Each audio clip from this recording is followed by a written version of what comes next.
To keep pace with the ever-changing landscape of marketing and advertising, let Clark Print Shop help you spot the trends and keep you in front of the pack with all your color printing needs. From business cards to invitations, menus to mugs, we can print anything you need on paper or your choice of over 3,000 promotional items. Visit www.clarkprintshop.com to browse our online catalog and place your order today, or call us at 276-889-3426. For a limited time, use the code iRacing for 23% off your first purchase. The staff at Clark Print Shop looks forward to handling all your color printing needs. In the heartland of our country, something magical is happening. At Walkin' and Rollin' Costumes, we know the power of community, of hands coming together to create wonders. These costumes are symbols of love, compassion, and inclusion. Your hands can craft dreams. Join us at Walkin' and Rollin' Costumes build events and be a part of something extraordinary. Introducing Tractor USA, the best way to buy and sell premium ag and construction equipment. Tractor USA was designed to be straightforward, simple, and affordable with zero commission and live auctions every week. Tractor USA auctions offer the finest selection of pre-owned tractors, combines, and other ag and construction equipment from across the United States and the world. Simply go to tractorusa.com to get started today. Racing enthusiasts, are you ready to take your sim racing experience to the next level? Look no further because 29 Graphics has got you covered. Introducing 29 Graphics, the premier provider of high-quality sim racing wraps. Whether you're a professional racer or weekend warrior, our custom design wraps will make your car stand out from the competition. 29 Graphics is now the official graphics design partner of Saturday Night Racing League. McWhorter might just try to run him out of room here. Oh, he bumped in the wall. They're going to crash. They both crash. Contact 29 Graphics on their Discord or the link in the video description.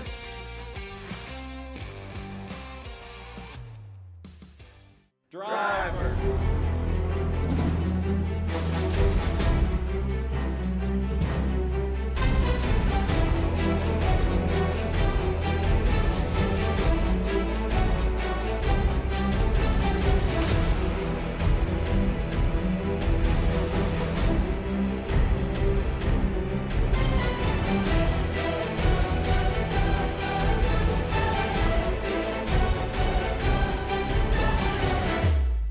Everyone, I am Joshua Banks, driver of the number 35 Matco Tool Supra. Comes back. He's going to send it to the inside. They're 3 wide for the race lead.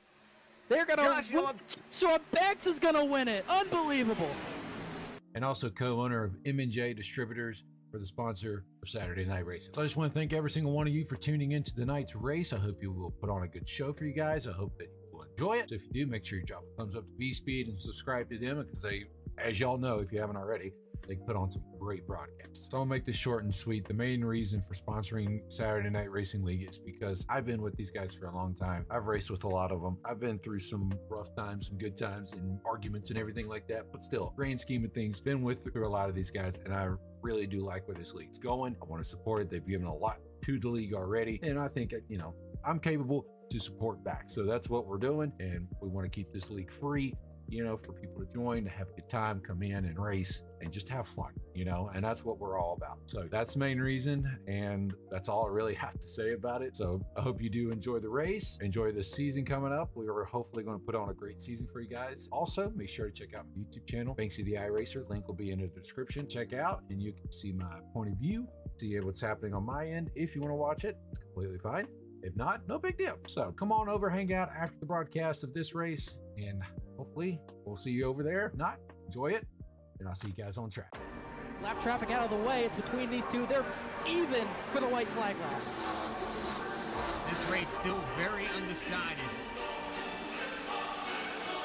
Bradley had the lift. Big run for McWhorter. This is going to be his chance. They're running out of time, and they know it.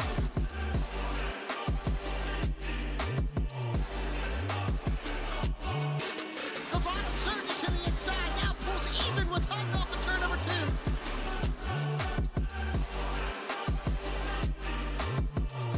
900 horsepower at their feet. That was a huge run for Bradley. He got back the advantage, but here comes a big dive. McWhorter might just try to run him out of room here. Oh, he put him in the wall. They're going to crash.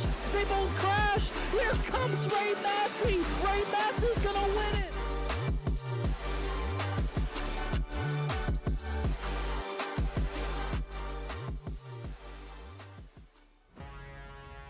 No one could have known it then, but when Daytona International Speedway opened in 1959, it marked the beginning of a new era in American motorsport. As a replacement for the old beach course, a few miles east, the high-end banked 2.5-mile Florida Tri-Oval represented the leading edge of the wave of construction of big paved speedways, and it's going to be here tonight. Live from the virtual Daytona International Speedway, it's the Saturday Night Racing League presented by M&J Distributors. Welcome in, everybody. I am your host, Bradley Cooper. With me all season long, we have Connor Horn up here in the booth. Connor, I tell you what, we've seen so much great racing here from under the lights. It's good to see them back here at Saturday Night Racing League. I'm excited to get another season underway. Should be pretty exciting. We saw a lot of exciting action last week at Atlanta where you really don't have any room to maneuver. We did see a lot of crashing. We saw Michael Sturgill come out on top and a very close finish with Adam Cabot. It's going to be a different type of racing here tonight. You're going to have room to maneuver. You're going to have 3-wide action pretty easily. We might even see 4-wide, but it's still a little too tight for that. Maybe if we go to Talladega a little later in the season, we'll see something different. But we're going to see who goes into Gatorade Victory Lane later tonight. We have a lot of drivers who are going to be very good at super speedway racing in the field, and it is going to be very interesting to see if we get a third different winner in this series history at Daytona, or Reggie Ortega can go back-to-back, or if Eric Hutton can get another win here. We'll just have to wait and see.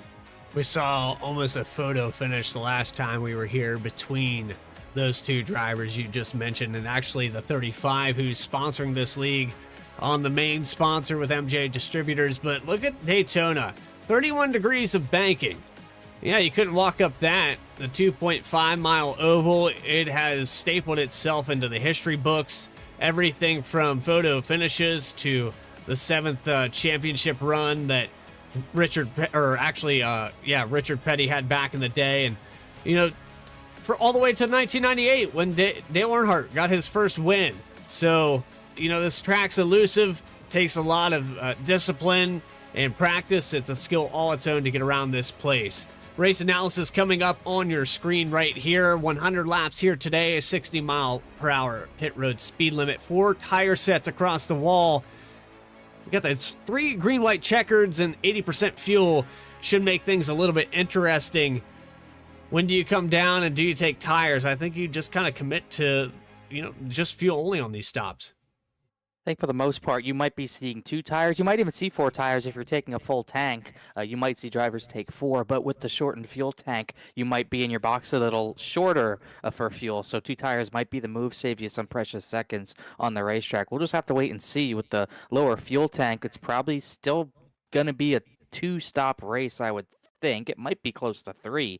We'll just have to wait and see. Not the only super speedway we'll go to this season, but we got to wait all the way until Talladega in November until we get to our next run. Off after this race for the opening season, Dover's going to be on the tab in 2 weeks' time. Indianapolis, Watkins Glen, Kansas, Nashville, Auto Club Chicago, Richmond, and Old Atlanta, the regular season finale. And then we're into Darlington, Bristol, Talladega in that off week, like we mentioned. And then at New Hampshire and Las Vegas in the last 2 weeks of the season. It's a pretty versatile schedule, a lot of different tracks, not too many road courses. I do see Watkins Glen, like we mentioned, on the radar, so that should be interesting. But a lot of differently shaped ovals should make for some good action.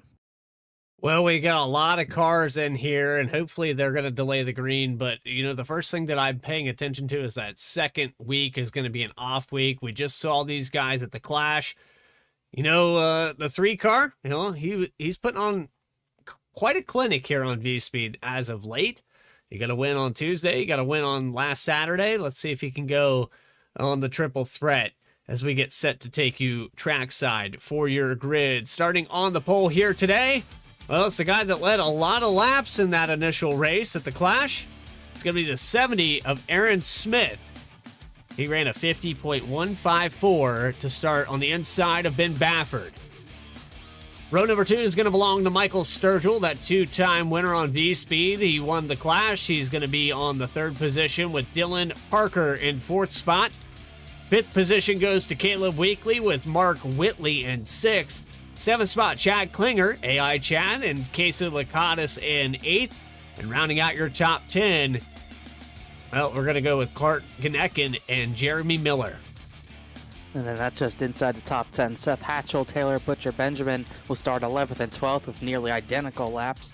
13th position will go to Luke Knupp in the 0-5, with showing the 5 on the side of his car. The 7 of Derek Garrison will start in the 14th position. And just an all-guy paint scheme, he actually is in the 7 car. Bailey Turner will start 15th in his famed 24. We'll see if he can get a victory to start the season. Brian Henning starts 16th.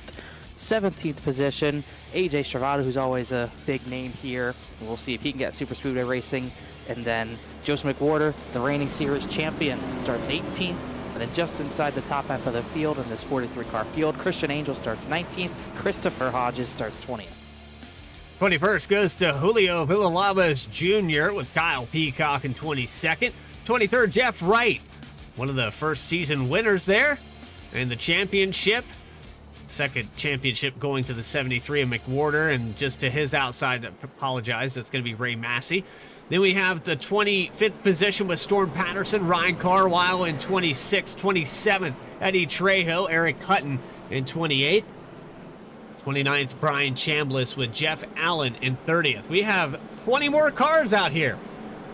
Well, I think we only start 43, but that's how many people tried to qualify for this race. Noah Mahalski starts 31st. Reggie Ortega, Season 1's winner at Daytona, will start 32nd.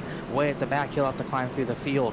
33rd position, Matthew Radford, who I believe won the Challenger Series, if I'm not mistaken, so he's already got to win. He could go back-to-back in one single night. He starts 33rd, and Nathan Ferrata starts 34th in the 07 that we saw last week. 35th, Joe Spinelli. 36th, Dakota Floyd, who's a familiar name to this series. 37th position, the 35 of Joshua Banks, who will be a force to be reckoned with by the end of this race, but he's starting way at the back alongside Eric Garrison. And then just inside the top 40, Max Cost, who has the most starts in series history. He starts 39th. Johnny Rapp starts 40th. Promise, there's only 17 more here. Jeremy Reed is going to start in 41st with Ethan Collier in 42nd. 43rd is going to go as soon as my thing catches up here. It's Timothy Peters with Bobby Patrica. 45th, Logan Threlkeld, V-Speed's very own there, with Jonathan Smith in 46th. 47th is Philip Brewer, Brandon Fetterplace. Then it's Benjamin Richards, Jordan Trass, Brandon Wallace, Austin Belkey, Michael Jones, Angelo Horonis. If you didn't qualify, man, I tell you what, deep in this field, Mark McFadden, Matt Dominic, and Michael Muncy is going to round out the field here tonight. 57 cars were originally part of this. It looks like we're going to take about 40 of them through this pack. Pace car is going to pull off. And for the first time this season, the Saturday Night Racing League, presented by M&J Distributors, is underway at Daytona.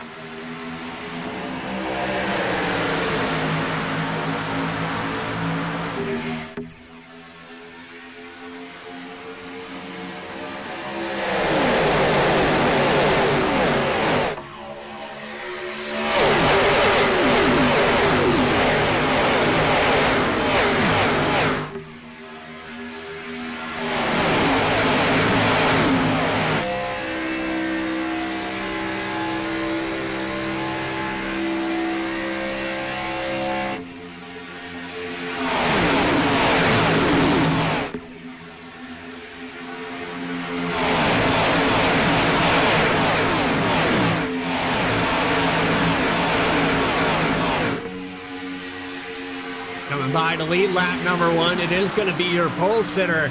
The 70 of Smith is going to hold on to it. Sturgill on the back bumper to the outside. Casey Lakatos gets a good run. He's going to have a good push here from the 77 of Mark Whitley, who's already gained one spot. Yeah, and we're seeing a very orderly start. No one really taking any risks quite yet. It's 2x2 at the front, just barely. You got Whitley, Miller, Butcher, Benjamin in this 6-car. A little bit of a breakaway here. We are 2x2 throughout most of the field through all 41 drivers who started this race. 70, showing 71, but on the ticker, 70 of Smith has a good push from the Atlanta winner last week in Michael Sturgill, but a very disorderly bottom, at least only 3 cars down there. Top line's pretty poor, but to run the 50 Lakatos has. And rest in peace, my graphics card, as Casey Lakatos comes out of turn 4. A lot of frame stutter here. We might have to narrow this field down. 41 cars out on this racetrack right now, and it's getting to be sweaty in my PC right now. That PC is just going to have to hold on a little longer. It's all the good paint schemes we have. A lot of nice paint schemes. Lakatos ducked right down to the bottom line as Mark Whitley takes the lead away. Butcher Benjamin, the 10 with the forward number. That doesn't look that great to me. He's pushing that 77 as we are gridlocked 2 by 2. You're probably going to see drivers experiment with 3 wide not too long from now. You got to experiment a little bit before the very end of a race, but right now no one's really taking that risk. But Butcher Benjamin will go for the race lead. He goes to the top 5 on Mark Whitley. Is going to give it the old college try here on the outside through the tri-oval. Not going to lead that time by, but he gets the lead just after the stripe. He has Caleb Weekly giving him a shove, and there's Chad Klinger on the outside. Third line is not developing just yet. I think it's only a matter of time with this many cars. Somebody's going to go up there. We'll just have to wait and see as we're still waiting. We're probably going to see a 2-stop strategy, but we're far away from any sort of pit stops. We'll just see how aggressive these drivers at the front want to get, and we'll see how these cars handle. Xfinity cars at Daytona usually handle the toughest.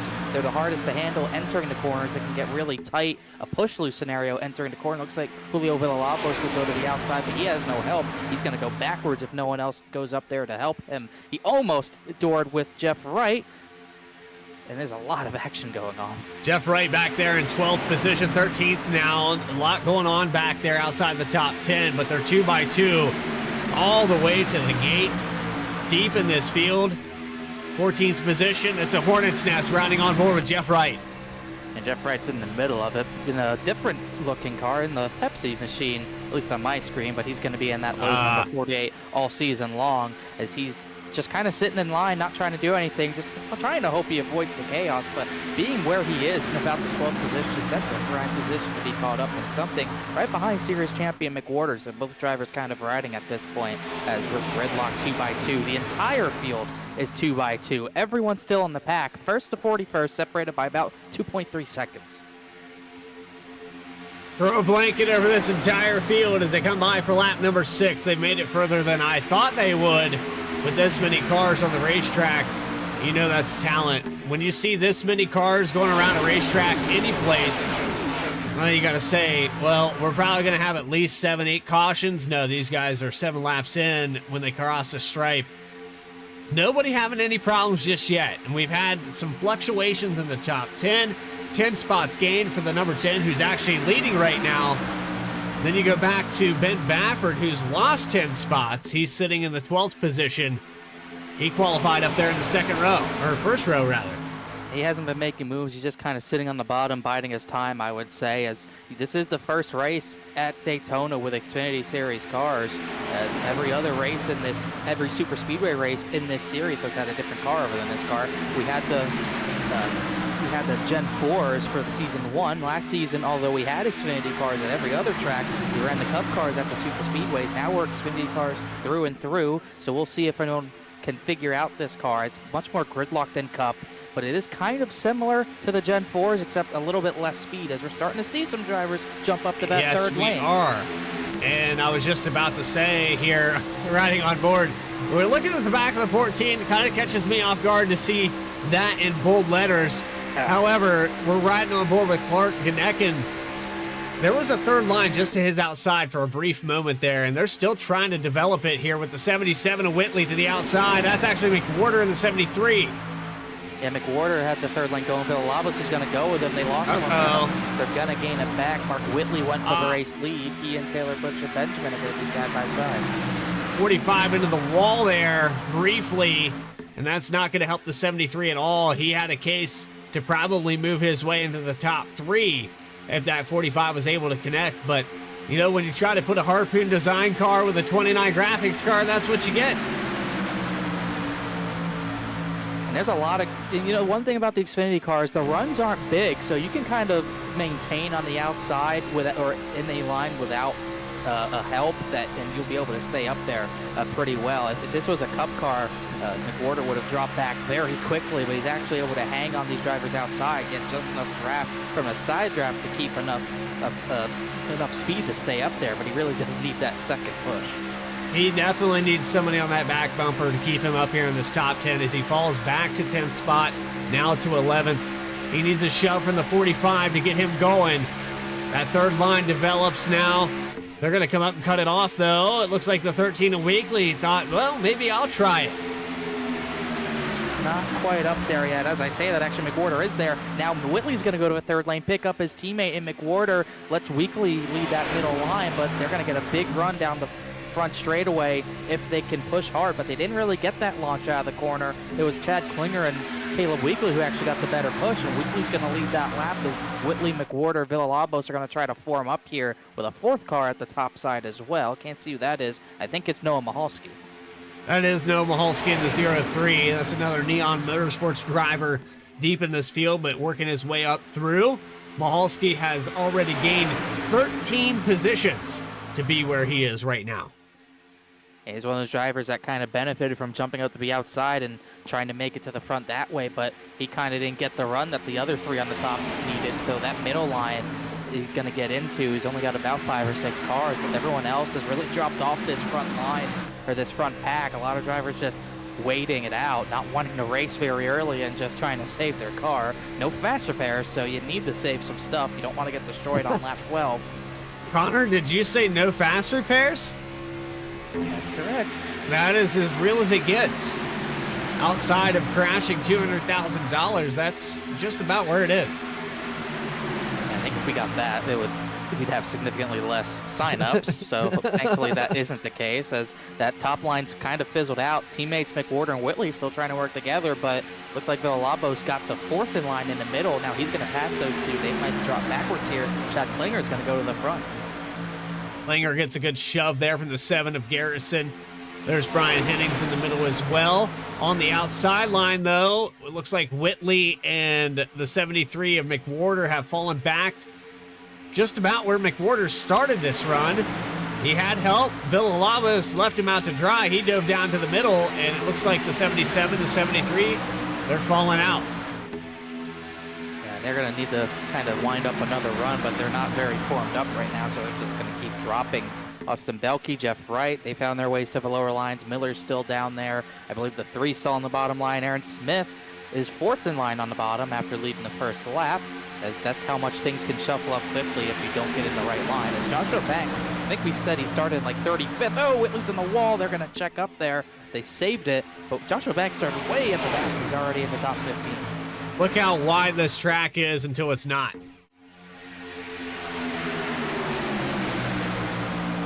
It looked like he tried to follow Villalobos and kind of put himself in the wall, but not too big of a hit. He won't get much damage out of that, but definitely ruined momentum.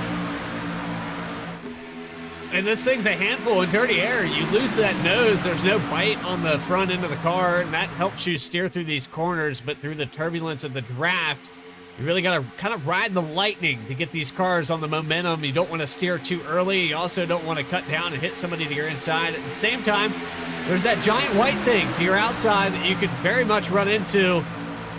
These guys are riding right on the edge, and it's about as many cars as you can fit around this place as we come up on lap 14. And you're really on the edge when someone's pushing you through the corner. You got to bump draft to go fast, bumper to bumper, but if you bump incorrectly, not on the middle of the bumper, you're going to spin someone. So you got to be very careful with where you time your bump drafts. It's tough to do it in the corner when everyone's very sideways in the dirty air in the pack. If you don't get it right, you're causing a 20-car pileup, maybe more with the field we have tonight. Down the backstretch, looked like Brian Hennings had the lead there briefly. Car dives down to the inside in the back of the pack. That looked like the 30, I believe, of Jeremy Miller. No, that's the 50 of Lakatos. A lot going on back here as you get outside the top 10. Guys still sorting out. It's single file outside of the top 20. How many laps do these guys have on fuel? 80% here tonight. They'll probably be able to make it to maybe lap 35 or so, maybe even longer than that, but you're still going to be in the 2-stop range. I don't think the lesser fuel tank has really changed what the strategy would be. It might just change how many tires you take under a green flag pit stop 2 or 4. I would still think you're maybe wanting to take 4 because I think it does make a difference, but we'll just have to wait and see. We're still a ways out from that pit stop even happening. Running on board with Logan Threlkeld in the number 12 machine. Let's get a driver cam up for him. He's got that V-Speed drip. When are you going to get one of those shirts, Connor? I haven't been sent one. I don't know. Yeah, I think it's coming in the mail. I promise. Well, I hope so. Still waiting on still waiting on other things to get in the mail. I've been waiting for a week for something else that I've been waiting on, and I haven't gotten it yet. So hopefully my mail's not mixed up. Please tell me it's a new direct drive wheel and you send it to me. Well, I wish I could get a new wheel. I can't even get myself a new wheel. We got V-Speed drip here. We got to have V-Speed money. We're selling shirts. I promise. We're going to eventually be able to offer that. The Invitational Series that we had there just a few Saturdays ago, somebody could have bought themselves a pretty nice present with that winnings. The 70 who started up on the pole, he's fallen back to 14th. I hope he didn't buy some defective pedals with that V-Speed money. He's fallen out of this top 10. I think he's just playing it cool. We've already seen this with the 30, the 14 drop back as well. Everyone who's not in this top 12 or 15 range is just keeping it very smooth. It's pretty much single file from about 19 on back. Logan Threlkeld is actually one of the guys leading that single file line that Martin Fabio's dipped out of. Everyone behind Threlkeld is single file, just riding it out. You can see it off our back bumper cam. It's just very, very calm back there. Everyone else in the top 20 still battling it out. And then you got guys that perform really well, like Jeff Wright, the 14 of Baffert just behind him. And even further back, Bailey Turner in the 24 Celsius machine. Always like to see that. What a good merge here, and I want to say Dennis Faircloth painted this car. That's just it's an awesome merge to take what is his primary sponsor and throw it onto pretty much a DuPont machine from the early 2000s. Pretty good, pretty well done. And it's looked good every time he's put on the racetrack. And then behind that, you got Raising Cane's behind him. That's Eric Hutton, Season 1 Daytona winner in the Gen 4 car, same series, trying to get a second win at this racetrack. He's another one just kind of riding it out back in the 33rd position. You say 33rd, and how many laps have we completed now? We're about to come up on 18 as we cross the stripe out of turn 4. Derek Garrison still your leader, side by side with Brian Hennings. Hennings is going to take over the point. He's going to get a lap led in the 74 this time by just a couple thousandths of a second. By 3 one-thousandths of a second on my tickers. They're going to be dead even into the corner, and we got all sorts of new players, comers and goers, because of how conservative everyone's being. Now Carwile's in that second line pushing. You got Mahovsky up there, Kyle Peacock's made it into the top 10, Belke 9th, Whitley's back into the 10th position, but for the most part, everyone's being very, very careful, which is a little surprising to see, considering what we saw last week at Atlanta. We saw a lot of craziness, a lot of crashing, and a lot of bold moves, and probably low percentage moves at that. Maybe everyone got the nerves out in that race. It's kind of what it's used for. Well, I mean, Atlanta, that racetrack is kind of similar in the way it races, but you're narrow, and to be able to do some of the things that these guys did, we saw 3 wide, we saw even 4 wide at times to get through it. That is just, it's a display of the talent that this league puts on. 20 laps with 41 cars. Can you believe it right now, Connor? I thought for sure we were going to go into Sunday before we wrap this thing up, and now I'm starting to debate if we're going to make it to 11 o'clock before they wrap it out. We're going to make it to 11 o'clock. We have too much racing left to keep it done in about 27 minutes, but if we were going 300 miles an hour, maybe that would be different, but we're lap 20 here, at least working the 20th lap. We're probably halfway through our fuel run, even further than that, and you could probably make it on one more stop if you pit 5 to 10 laps from now. We might see some groups pit earlier in the fuel window. We'll probably see majority of the drivers run it to the very end so they can get the least amount of fuel possible on that final pit stop should we go green from there. So we're probably going to see some different teams try some different things at some point, like Hutton and Turner and AJ Shavato. Like those guys, for example, might try something different from what everyone else is doing.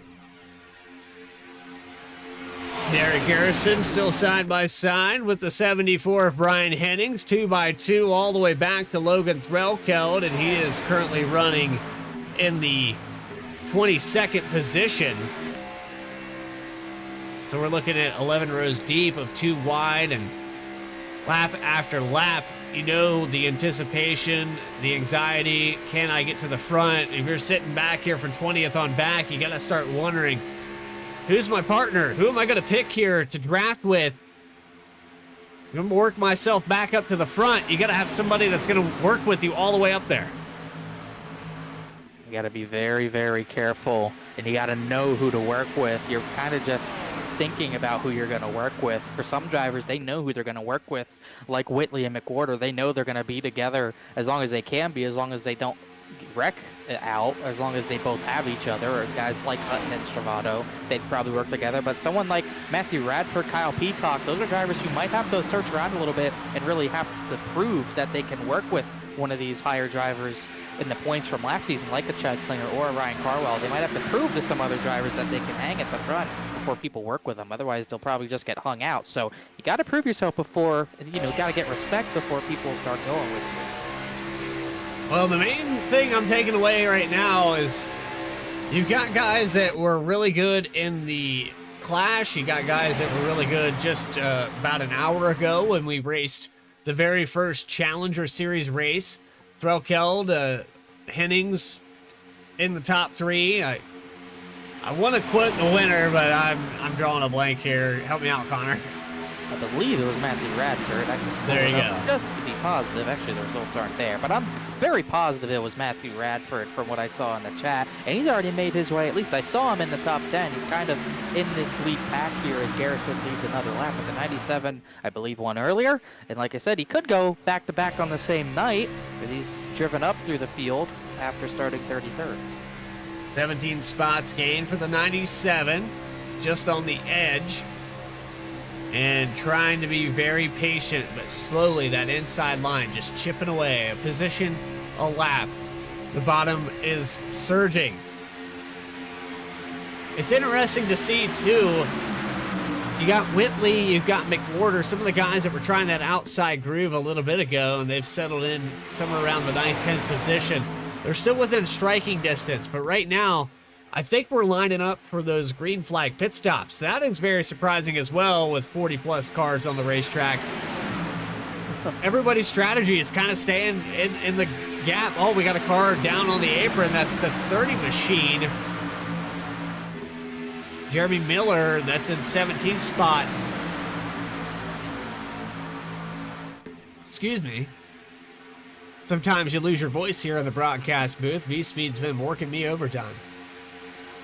I think one thing, we might get to those green flag pit stops, but are we going to make it out of green flag pit stops is the question. If you pit with a group over like 10, really, that's a danger zone. Too many drivers entering pit road at one time is going to cause a major accident because everyone's got different pit stalls. Some drivers need to get to the bottom immediately. Some drivers are going to go high because they qualified higher and they'll have a later pit stall. It's going to be chaos if you don't find a group of maybe 5 drivers or so to pit with. That's kind of a sweet spot, maybe 4 to 8 drivers. You do not want to pit any more than that because it is chaotic when you try to put a dozen plus drivers on one pit entry lane. There's a lot of room on the apron out of turn 4, but very rarely do you get away with a big pack making it on and off a pit road without incident. So we got to worry about that as well, even if we get there. Riding on board with Banksy the iRacer. Go check that out. Links in the description.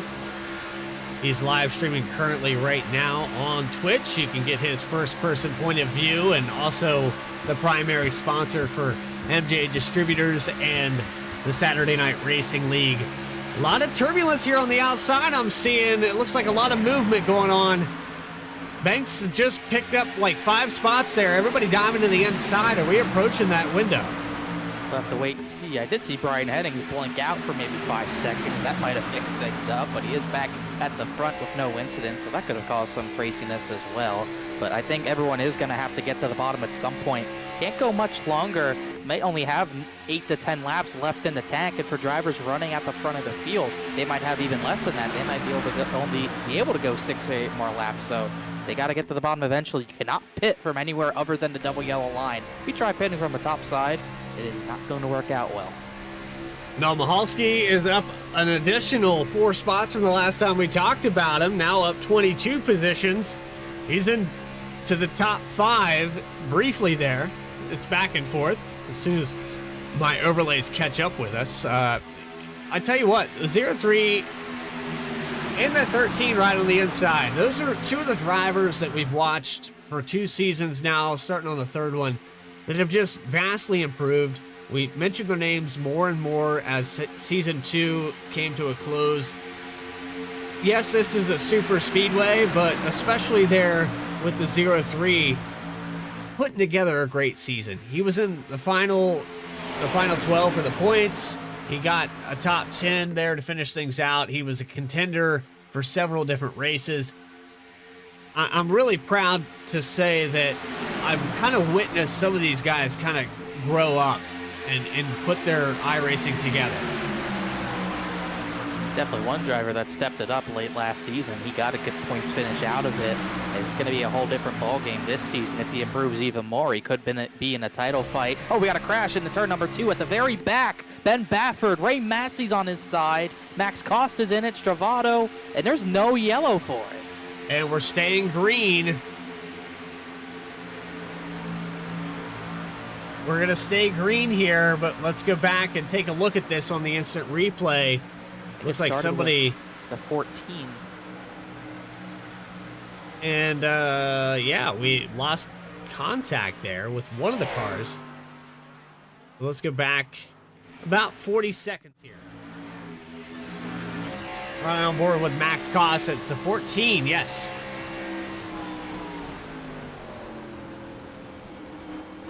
Max Costa able to dodge it here, but he loses a ton of ground. It started with the 14 of Bafford, and I'm not sure what happened to him.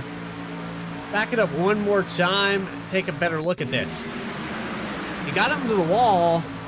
It almost looks like something happened, like he couldn't see. Like his monitor turned off because he just hit the wall, slowed down, then came back down. Took out a lot of good cars like Stravato. Stravato's out of the race. You see right here, he goes off pace, hits the wall. It's just really confusing. Then Trejo has nowhere to go. Neither does Massey, Hatchell. Really, really weird. I think that's the 99 of Brandon Wallace. It's almost like he didn't see where he was going. And somehow that hasn't brought out a yellow, but it has taken at least 3 cars out of this race. Maybe at least only 2 cars in Massey and Stravato, but yeah, I think Ben Bafford's out as well. So really, really weird scenario that doesn't bring out the caution because it was at the back of the field. But we still have about 38 drivers still going. Caution free for 30 and a half laps here. 13 lead changes, 0 cautions, of course, up on the graphic overlay. And if you wondered about the weather, well, it doesn't quite matter as much at Daytona, but 79 degrees on the track temperature, 75 ambient air temperature across the line. Noah Michalski gonna lead this time by 26 positions gain. Ryan Carlisle, he's got 21 spots gained. We're starting to see this field flip-flop. He really should be on the edge of the fuel tanks now. Only maybe they got to be single-digit laps at this point, but we still have a lot of drivers at the high line. Michalski, Peacock, Banks, Villalobos, Threlkel, and I see Radford up there as well. So maybe only 6 cars, so not too big of a deal. Make that 5. Michalski gets the lead, gets to the bottom. So these other 5 got to get down eventually. You cannot get hung out in this scenario. Everyone else still single file. And we're looking for names. AJ Stravato out of this race after that incident. He'll be the first car to take an early exit. I can't believe I'm saying that 33 laps into this race. Well, we got a lot of driver cams out here. Let's go back here to the 29th position, riding quietly. Back here, single file. It's Bobby Patrica. We have to put that up there. This guy looks locked in. He's got Dale right beside him. He's got to be locked in. He's seeing the air. I would hope so. I mean, I think Dale's seeing the air for him, but yeah, definitely kind of biding his time. And I thought he was in behind that incident, but I don't think he was, or else he would have lost a draft. He's pretty far off, but he's still in draft range. So he's just kind of hanging out right now. As we got pit stops, looks like Derek Garrison's in. And it looks like not too many others came down with him. Only Mark McFadden, so only 2 cars in. Well, that's going to start the flood of race cars down pit road. You know that's kind of the telltale that we're at that window. Oh, Eric Garrison just spun on pit entry. 25 car. That will be harmless, but... Oh, no, it's not. In the max cost. That was harmless until it wasn't. Max Cost gets a piece of it.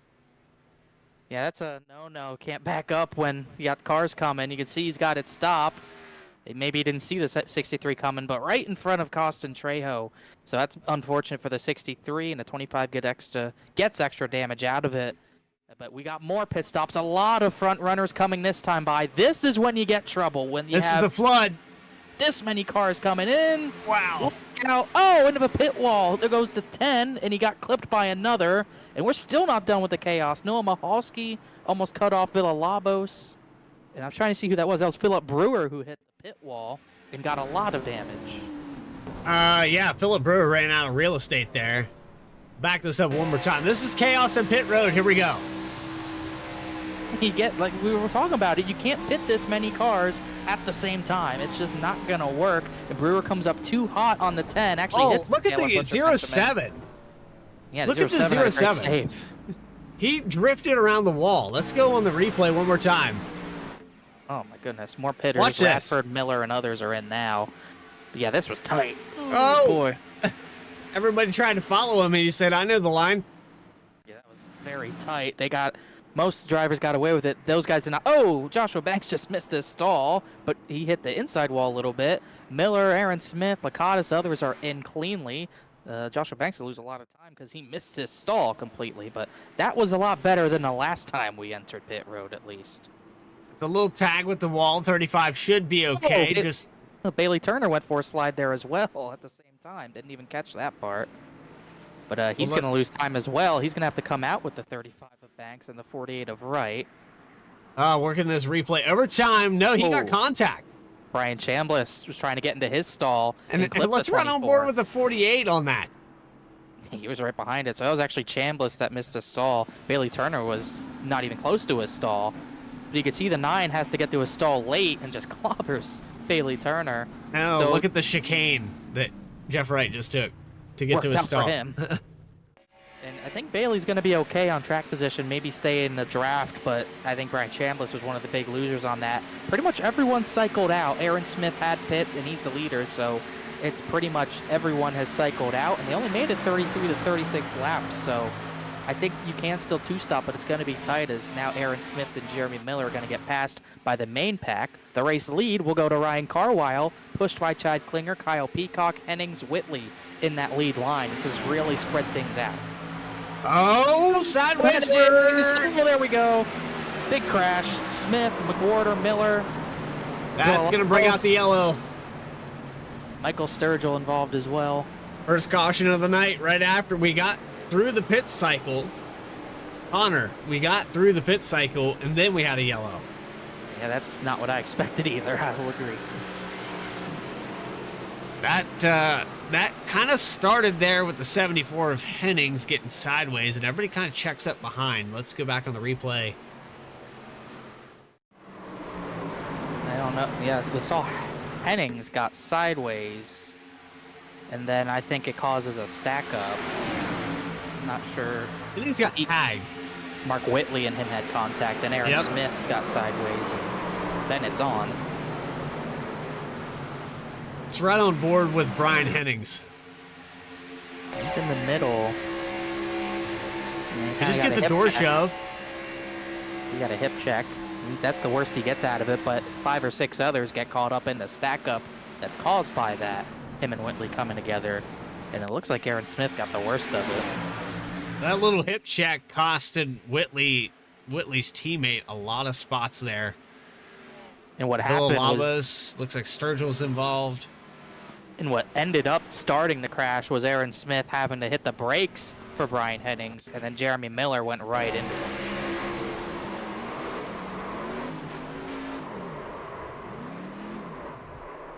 At this point, you're just along for the ride. If you're the 45 of Villalobos, you had no control in that car one more time on board. Yeah, that was a a good thing they didn't hit that going any faster. It would have flipped someone. As you can see, he's just trying to serve the inside wall. He hits it pretty good. And he got a pretty good jump to go along with it. So a lot more drivers with damage, and the yellow comes out on around lap 37. I think we need this in slow motion. You ready? I think we need some slow motion replay. Can we get this from a better angle? Like I said, if he was going faster, he might have flipped because they didn't hit. He did not hit it that fast, and you could see how much air he got. All 4 tires off the ground on this one.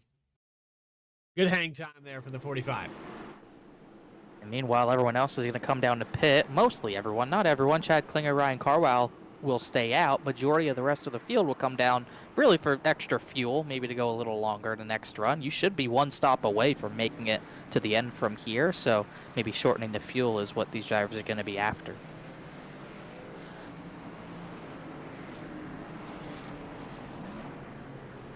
Shorten the fuel run. That's what you have to do. Play the strategy. We've seen it time and time again here on Saturday night. It's paid off for some. You go back to that surprise victory. Chad Klinger at the very tail end of the season last season got the victory at Phoenix Raceway. Based solely off of, well, I've got an extra set of tires. I'm going to come take them with that green-white checkered. And, we saw, I believe it was the 35 of Banks get a surprise victory there at Nashville. There was a lot of surprises there in the playoffs that put guys in situations with late cautions. And this is kind of the shakeup in the strategy at lap 39, where topping off with fuel, it could pay off. You could make this a 1 stop to go race because the way it was set up, it might have been 3 stops. I think with how long everyone went, they would have been able to make it on 2 stops. But from here, it should still be a 1 stop regardless of whether or not you pit. So these top 5 will have to pit a little earlier than everyone else if we get to that point. Klinger, Carwile, Peacock, Hennings, and Threlkeld all stayed out. So I guess Brian Hennings didn't get much damage out of that. He didn't feel the need to pit, but everyone else took at least fuel there. So they'll be able to go maybe 3 or 4 laps longer, but it's not that big of an advantage. Well, and here we're sitting with the caution, and you know how the mindset is when you reset this field. Get a little more antsy. Sitting back there deeper in the pack, and you start seeing guys change positions, or maybe you were in a spot earlier. I especially would go with, well, you had, the 73, the 30. There's quite a few people that are deeper in this field now because of that yellow that probably want to get back up here. Yeah, you might see a little bit more urgency on this restart from drivers back there like the 30 of Miller, the 03 of Mahalski, who was at the front, or Seth Hatchell, who got taken out of the lead pack with the wreck that didn't bring out a yellow. So you might see some more urgency for drivers to try to get out of that chaos and get to the front, but in turn, it could create even more chaos because you're going to have a lot more drivers trying to rush to the front, even though we still are going to restart with 60 laps to go. Well, I think this is a great opportunity. I actually have quite a few people here in the Discord. Connor, I'm going to leave it up to you. You pick a driver. I have somebody on right now on the driver cam. It's Bobby Petrika. As we get set to double back up. Maybe we'll hold that off. Let's hold that off. A little bit late here to pull somebody in as we're going down the backstretch, but I think the next one you pull up could be Bobby Petrika. He's had a pretty stellar day here. Everybody's had a really good run so far with all the lead changes. We're having a great race. Petrika out of the car, still on pit road, so I don't know if he's going to continue in this race, but we'll just have to wait and see if he gets back on track. Not too much damage of a 28 car. Don't think he was in that initial crash, but either way, we'll see if he gets back on track. We probably have about 36 drivers on the track at this point. Petrika, Eric Garrison, Ben Bafford, Ray Massey, AJ Stravato, the 5 drivers off track at this point. I'd like to apologize to Bobby Petrika, and he's getting some damage repaired. Was not aware that he got any damage from those incidents, but here we go for the second time today. Pace car is going to get out of the way. We're back green flag racing at Daytona.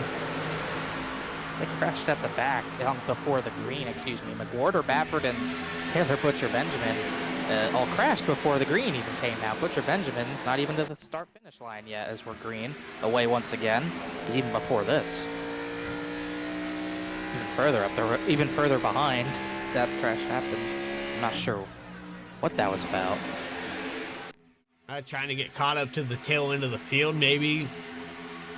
You come back down pit road to try to get that last little bit of damage repaired, maybe top off with some fuel, and you're willing to take that penalty for entering a closed pit.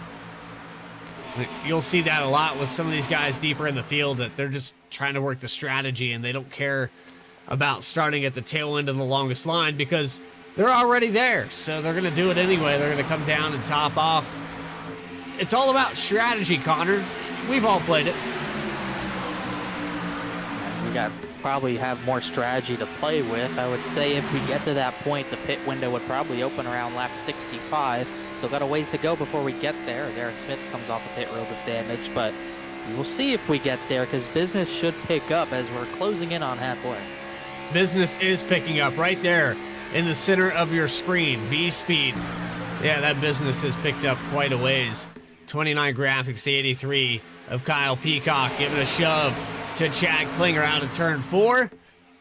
Looks like Klinger going to lead this time by. Henning's not glued to the back bumper of Carwile, and about a 2-car length gap on the outside. Yeah, not much formation on the bottom, but they still got a good push with that tandem with Klinger and Peacock. Now you'll see Hennings give a bigger bump to the 71 of Carwile as they're trying to form that middle to high line back up. Whitley, Weekly, Jeff Rader all in that line as well.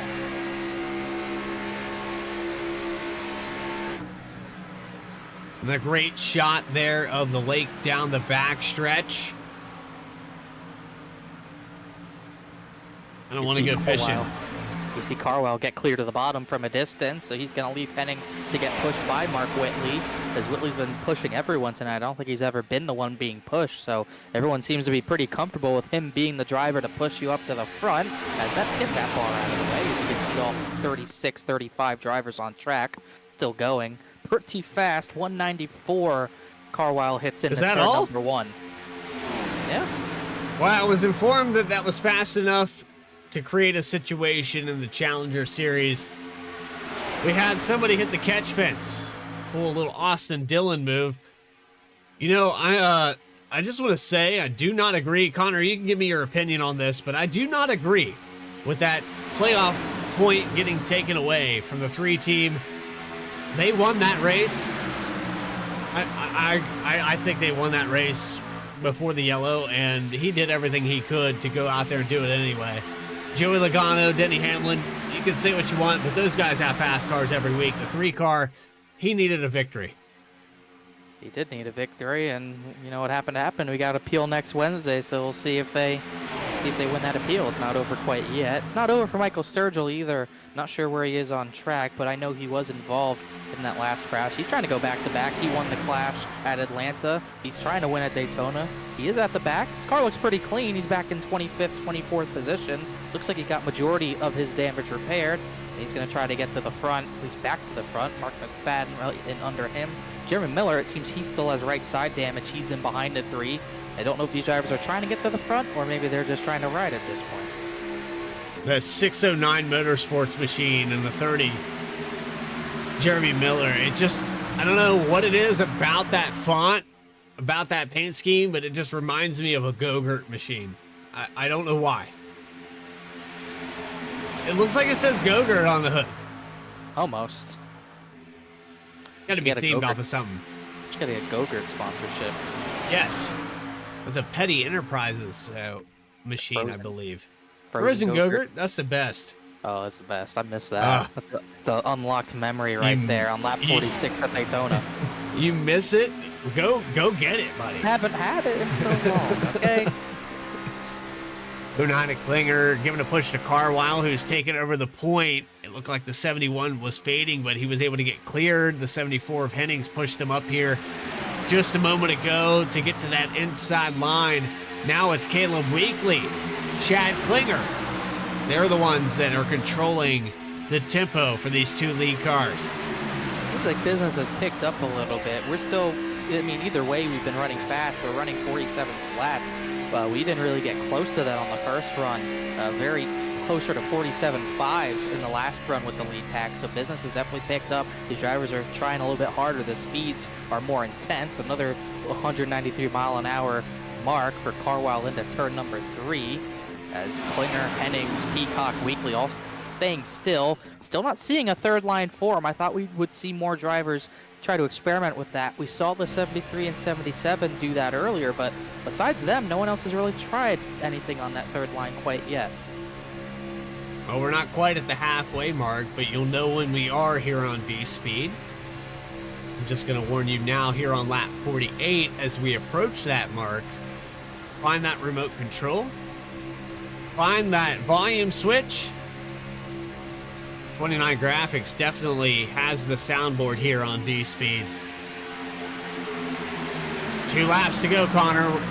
Do we hit it with it now, or do we wait for those 2 laps? I'm kind of getting anxious.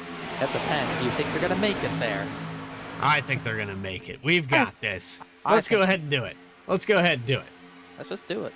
All right. So here it is. Let's Get Loud, presented by 29 Graphics.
We made it past the halfway point, Connor. Ryan Carwile is still your leader. Chad Klinger just behind him. That was Get Loud, presented by 29 Graphics. Julio Villalobos picking up a sponsorship here with SNR. We never got a chance to ride on board with him, so let's go ahead. He's sitting back here in the 18th position. He's got, looks like Belkey in front of him.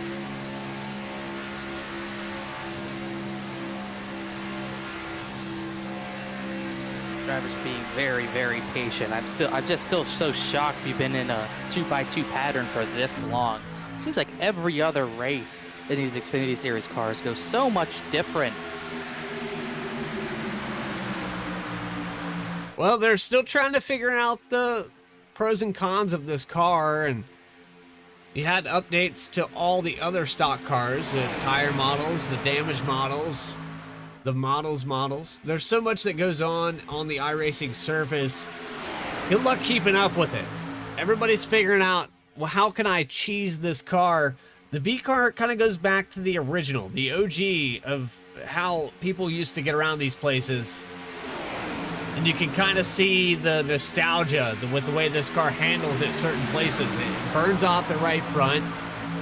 Sometimes you can go to 1.5 miles and it'll tear off the right rear. You really don't know what you're going to get. This car really is a driver's car.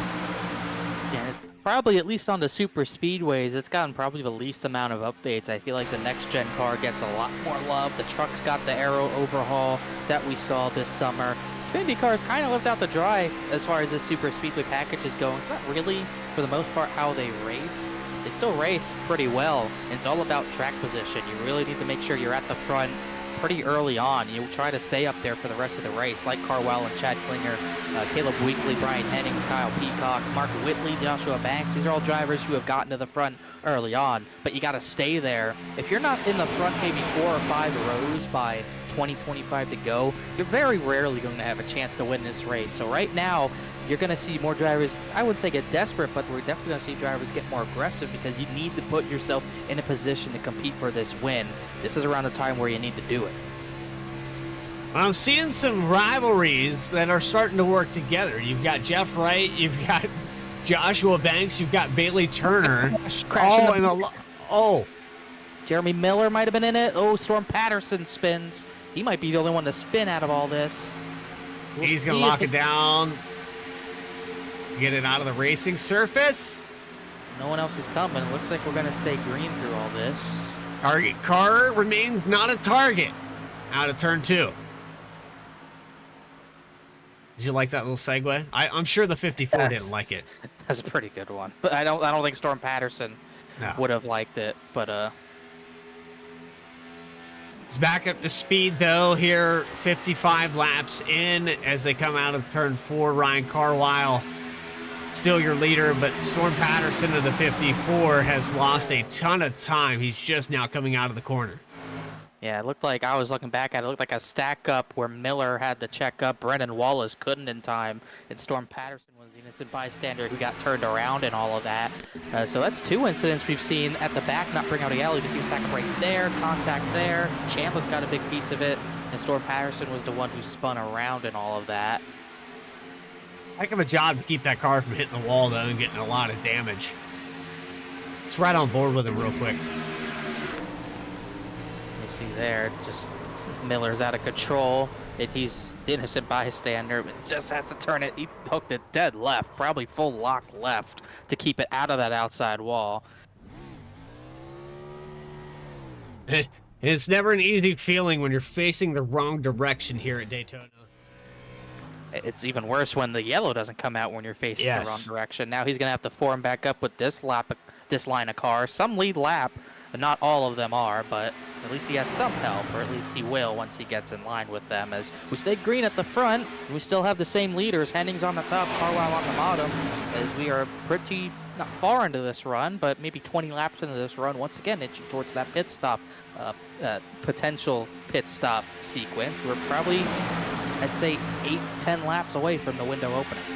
Well, and that window is going to be different for some of these guys up in the top 5. 22 laps on the stint for Ryan Carwile, Brian Hennings, Jack Klinger. Then you have 18 laps for Caleb Weekly, Joshua Banks. Some of these guys are going to stay out a little bit longer. There's a 4-lap difference here as we approach lap 58.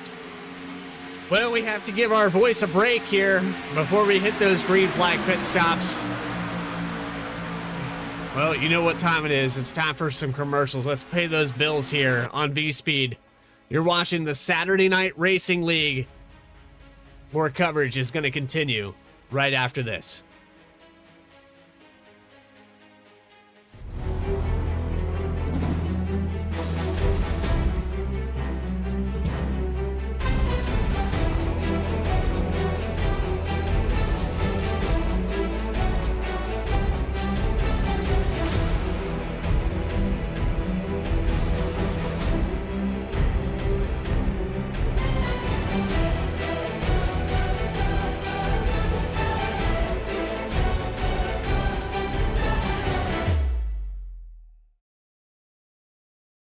Racing enthusiasts, are you ready to take your sim racing experience to the next level?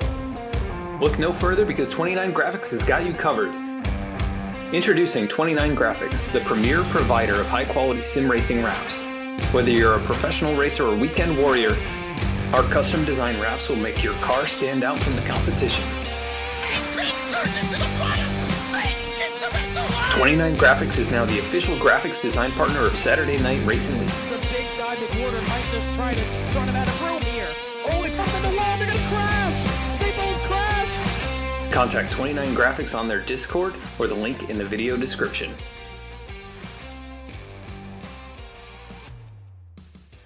Drivers, start your printers. To keep pace with the ever-changing landscape of marketing and advertising, let Clark Print Shop help you spot the trends and keep you in front of the pack with all your color printing needs. From business cards to invitations, menus to mugs, we can print anything you need on paper or your choice of over 3,000 promotional items. Visit www.clarkprintshop.com to browse our online catalog and place your order today, or call us at 276-889-3426. For a limited time, use the code iRacing for 23% off your first purchase. The staff at Clark Print Shop looks forward to handling all your color printing needs. In the heartland of I our am Joshua Banks, driver of the number 35 Matco Tool Supra. Banks, he's gonna send it to the inside. They're 3 wide for the race lead. They're gonna. Joshua Banks is gonna win it. Unbelievable. And also co-owner of M&J Distributors for the sponsor of Saturday Night Racing. So I just want to thank every single one of you for tuning into tonight's race. I hope you will put on a good show for you guys. I hope that you will enjoy it. So if you do, make sure you drop a thumbs up to V-Speed and subscribe to them, because they, as y'all know, if you haven't already, they put on some great broadcasts. So I'll make this short and sweet. The main reason for sponsoring Saturday Night Racing League is because I've been with these guys for a long time. I've raced with a lot of them. I've been through some rough times, some good times, and arguments and everything like that. But still, grand scheme of things, been through a lot of these guys, and I really do like where this league's going. I want to support it. They've given a lot to the league already, and I think, you know, I'm capable to support back. So that's what we're doing, and we want to keep this league free, you know, for people to join, to have a good time, come in and race and just have fun, you know, and that's what we're all about. So that's the main reason, and that's all I really have to say about it. So I hope you do enjoy the race, enjoy the season coming up. We are hopefully going to put on a great season for you guys. Also, make sure to check out my YouTube channel, Banksy the iRacer. Link will be in the description. Check out, and you can see my point of view, see what's happening on my end. If you want to watch it, it's completely fine. If not, no big deal. So come on over, hang out after the broadcast of this race, and hopefully we'll see you over there. If not, enjoy it, and I'll see you guys on track. Lap traffic out of the way. It's between these two. They're even for the white flag lap. This race still very undecided. Bradley had the lift. Big run for McWhorter. This is going to be his chance.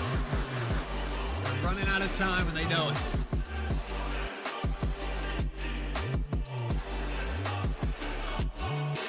The bottom surges to the inside, now pulls even with Hutton off the turn number 2.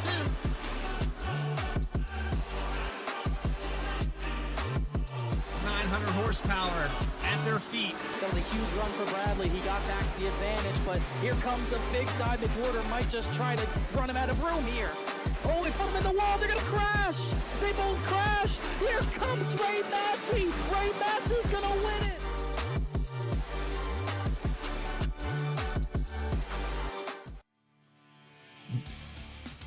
"37 laps to go at the World Center of Racing. Lap traffic ahead, but the lead battle still ongoing. Ryan Carwell and Brian Hennings have been gridlocked since the restart for the most part, with Chad Klinger and Caleb Weekly bumper to bumper. Has not been without incident. We had Ben Bafford with mechanical issues. I think his monitor turned off, he said. Took out a number of drivers, including himself and AJ Stravado and Ray Massey. Had pit stops under green, had incidents there. Saw drivers hit the pit wall like Joshua Banks, who's back up to the 6th position. But then after the pit stops, had a crash. Jeremy Miller into Aaron Smith after Brian Hennings got a bump from Mark Whitley. The 07 was involved. We saw Julio Villalobos go for a ride. That's been our only cause of caution the entire race. We've had many incidents, even on this run, with Storm Patterson going around out of turn number 2.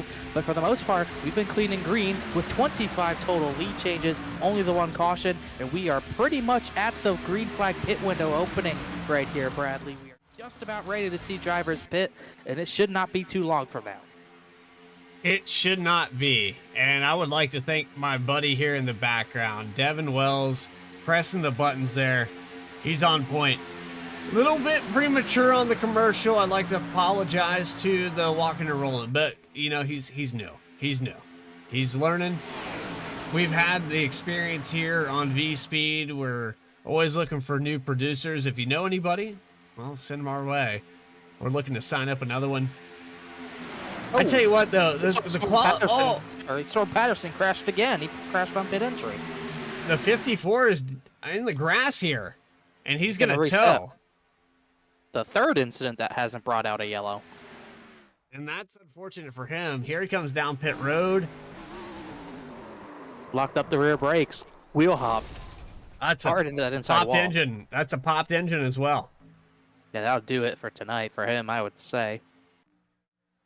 That's unfortunate there for Storm Patterson. And you look at this field, it's so deep. That's a lot of positions. You're going to start from behind 30 plus cars and the points here in SNR. That's a tall order. Even though we have that long season like we always do, 20 races, you know, it comes up really short. Ask Jeff Wright. Ask Jeff Wright how that worked out there in the last 5 races with Joseph McWhorter. Just, you know, week after week, every time Jeff had a bad race, which didn't happen very often through the season, he capitalized every single time. And the 48 car, you know, he's good. He's good every time.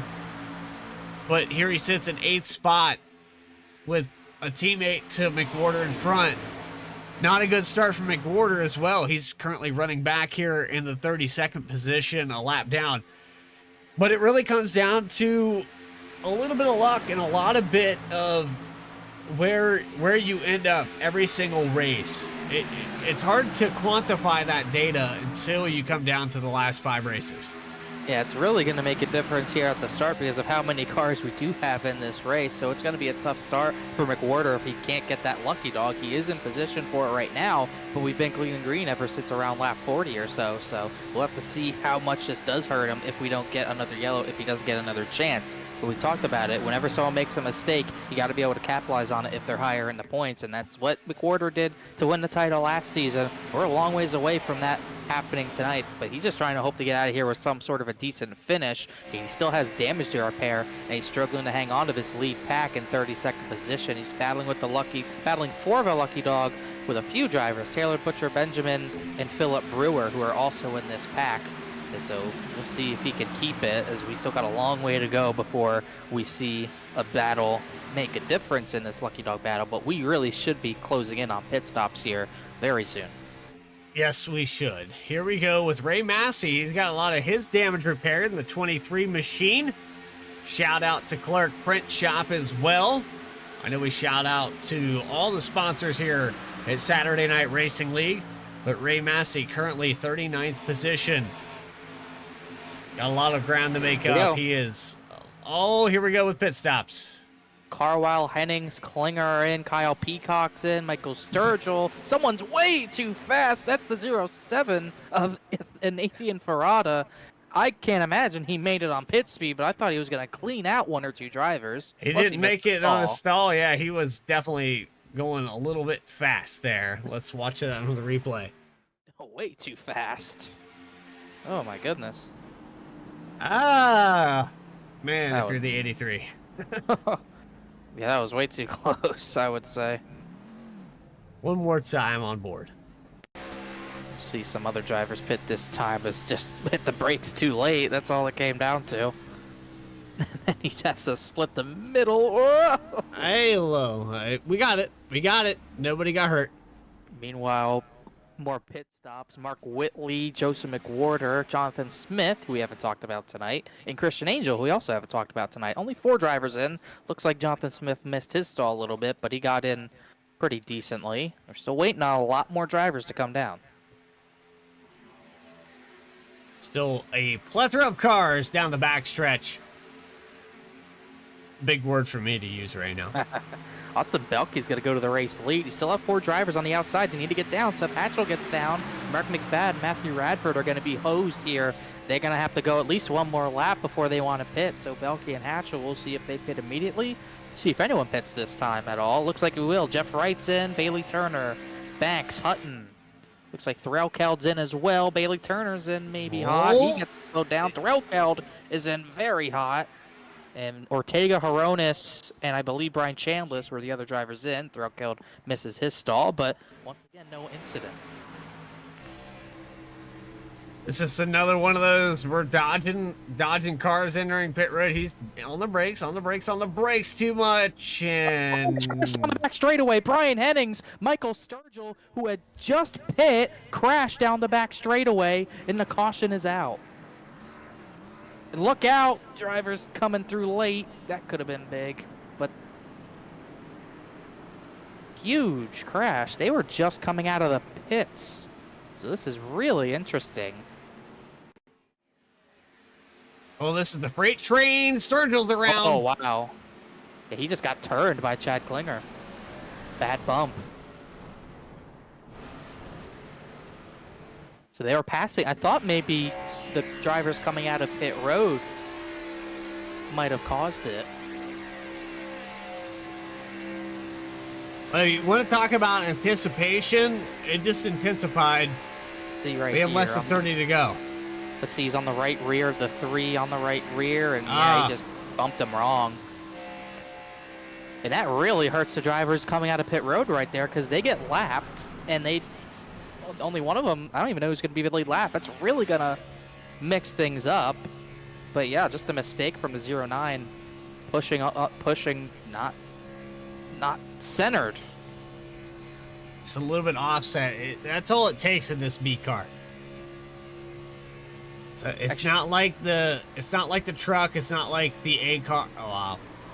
Ooh, yeah, these guys So come out of fast. pit road. Nothing he can do. Nope. McWhorter was one of them, and Hennings once again couldn't do anything there. Sturgill got the worst of it for sure. As you can see, these drivers coming in fast, checking up late. Alston Belke was actually the leader and had to weave through there, which he did, and he'll actually come down the pit road under caution live as the race leader. Way ahead of him here. Got parts on the racetrack. See a 74 car sideways in the middle of the racetrack. Yeah, he backed up in front of people, which is not good, so that's why that happened there. Well, he slides, right? He's probably got 10% of the control of that car through the grass, and it's just until you get back to that asphalt, you really don't know where it's going to end up. Yeah, we're trying to, I don't even know who's lucky dog. Belke's out of pit lane, Villalobos, Hatchell, Radford is the first one off the pit lane. We'll see who cycles out to the lead. It looks like maybe Jeff Wright might be the race leader here. Max Cost, I believe, will be taking a wave. I think Taylor Butcher Benjamin might have gotten a lucky dog. I don't know for sure. But it looks like the 48-24, they had just entered pit lane. These about 5 or so this will really work out for them.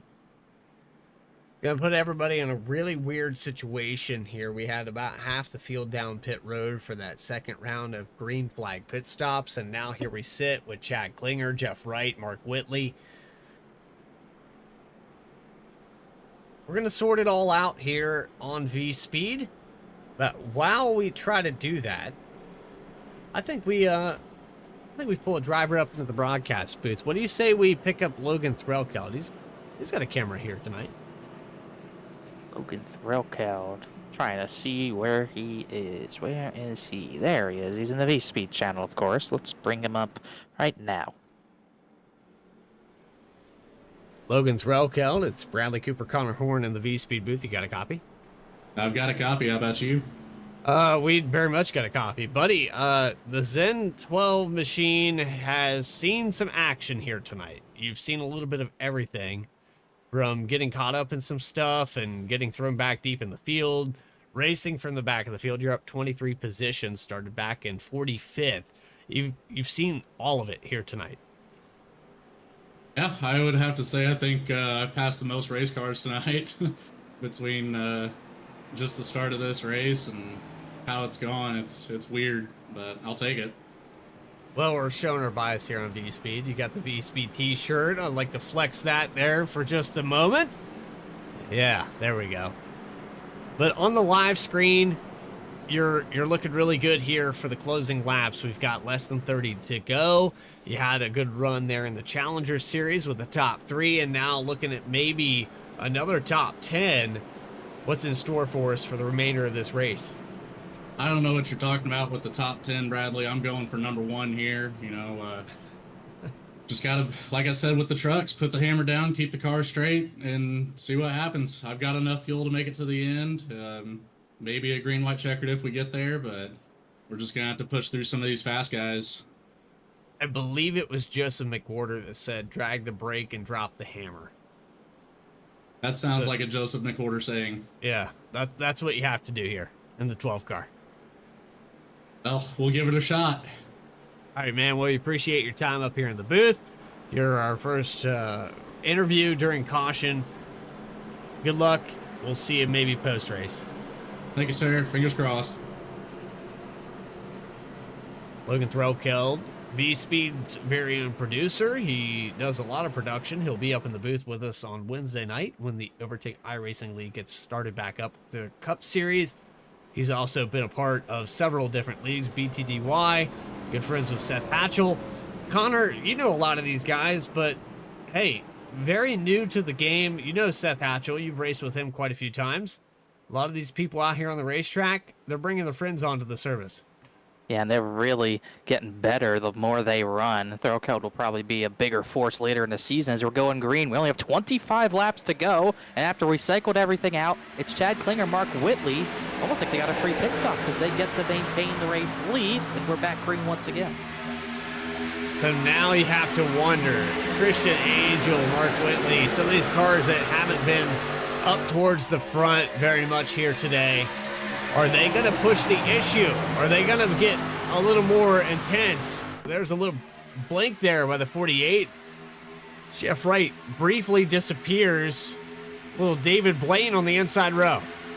I think it's going to get a lot more aggressive, and I think we're going to see the intensity pick up, and we might see the attrition pick up as well. And you're going to see that third line come into play, but we'll just have to wait and see how big of a run anyone can get up there, as you got about a few Harpoon Designs racing cars at the front.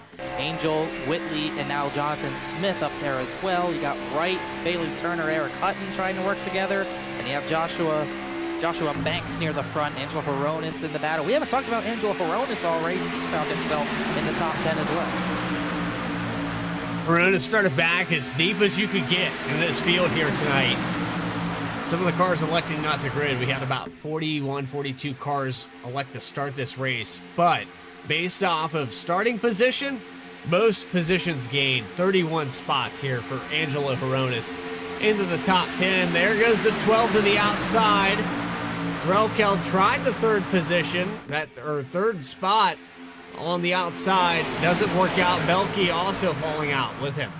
Yeah, no run up there. They're not even close to formed up, so they'll just fall backwards and have to regroup and try that with a little bit more help as Mark Whitley takes the lead at the front by about 200ths at the line. It could be even closer once we get to the final lap, whenever that is, as we are still gridlocked 2 by 2.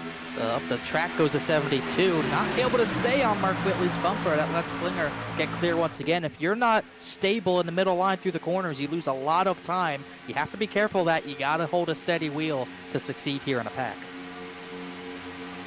Side by side, 2 by 2, all the way down the back straightaway. The 24 of Bailey Turner peeks his way into the top 5 there briefly. He's looking to work his way. Look at this. We got the trifecta with the rivalry. You've got the 35, the 24, the 48, the 73. He's trying to work his way back up here, and then you have a lot of teammates from McWhorter, the defending champion. Whitley leads another time by. Labos went to the top side. Oh, we got a spin. Mark McFadden at the bottom of turn number 1. Spun around, but gets it back straight, and it's a very quick and, I guess if you could call it, an orderly caution here. Maybe a much needed caution for some of these guys that are trapped a lap down. Looks like Nathan Parada is going to get the lucky pass here. Let's go back. Let's go back with the 5. Figure out how this all unfolds. He might have been involved in this, so I don't know if the 07 is going to get the lucky dog. Right here, Mark McFadden kind of doesn't see the 07 there. And they both save it, but that might cost Farada the lucky dog. That might turn it over to Joseph McWhorter, actually, so we'll see what happens with that. But you can see Farada on the bottom line here under the 5 of McFadden. You can see McFadden a tiny run, hoping he's clear to just get to the bottom, just not clear. Simple as that. And contact's made, but they all keep it straight. That's pretty minimal compared to some of these yellows we've seen here today. Surprised that brought out a caution. We had cars facing the wrong direction on the backstretch at one point in this race. Pretty surprising for sure that the other ones weren't a yellow. But either way, we get slowed down once again, catching the pace car. We'll restart with under 20 laps to go. Mark Whitley got the lead out of that, and Jonathan Smith will be third, so they'll be able to line up together. For the most part, a lot of drivers who have been at the front, or have been kind of, not really at the front, but the guys who've been biding their time are starting to rise to the top, like Bailey Turner, like Jeff Wright. But guys like Mark Whitley and Chad Klinger have ran at the front this entire race, and they've solidified themselves 1-2 because of that. Well, it's another opportunity here on V-Speed. What do you think? You pick this time, Connor. Let's get through pit stops first, or maybe if anyone pits at all. I don't think they will. We'll see if anyone back there thinks. I also want to see who gets the lucky dog, because usually if you're involved in the yellow, you don't get the lucky dog. So I'm thinking it's either going to go to Joseph McWhorter, or it would just go to no one at all. I think in real life it would go to no one at all. New cars are down pit road, max cost. And Joseph McWhorter does get the lucky dog, so he is back in this race. I think that's maybe worthy of getting pulled up. What do you think? Yeah. Let him clear all these cars to us inside. Yeah. Now we're good. Let's all right. Joseph McWhorter, it's Bradley Cooper, Connor Horn, in the V-Speed booth. You got a copy? I do, but can you guys put me back down? I need to know when the pace car's coming because I got to fix the rest of my damage. All right, 10-4. Great. Yes. All right. Let's see someone. I don't see any damage on that McWhorter. I don't see it. He's got door damage. Yeah, he's got a little bit. I don't know. Maybe you're better at picking. I don't know. When's the pace car coming? Pull him up here when the pace car's coming. Where is it? It's the backstretch. He's good. He's good. He's got a ways. He's got plenty of time here. All right, let's pull up his teammate, Mark Whitley. He's leading. Why not? Yeah, race leader. Let's get him up here. Mark Whitley, it's Bradley Cooper, Connor Horn. You got a copy? Gotcha. Well, sorry that you're not able to tell McWhorter when the pace car is coming. He was very upset that we pulled him into the booth. He told us.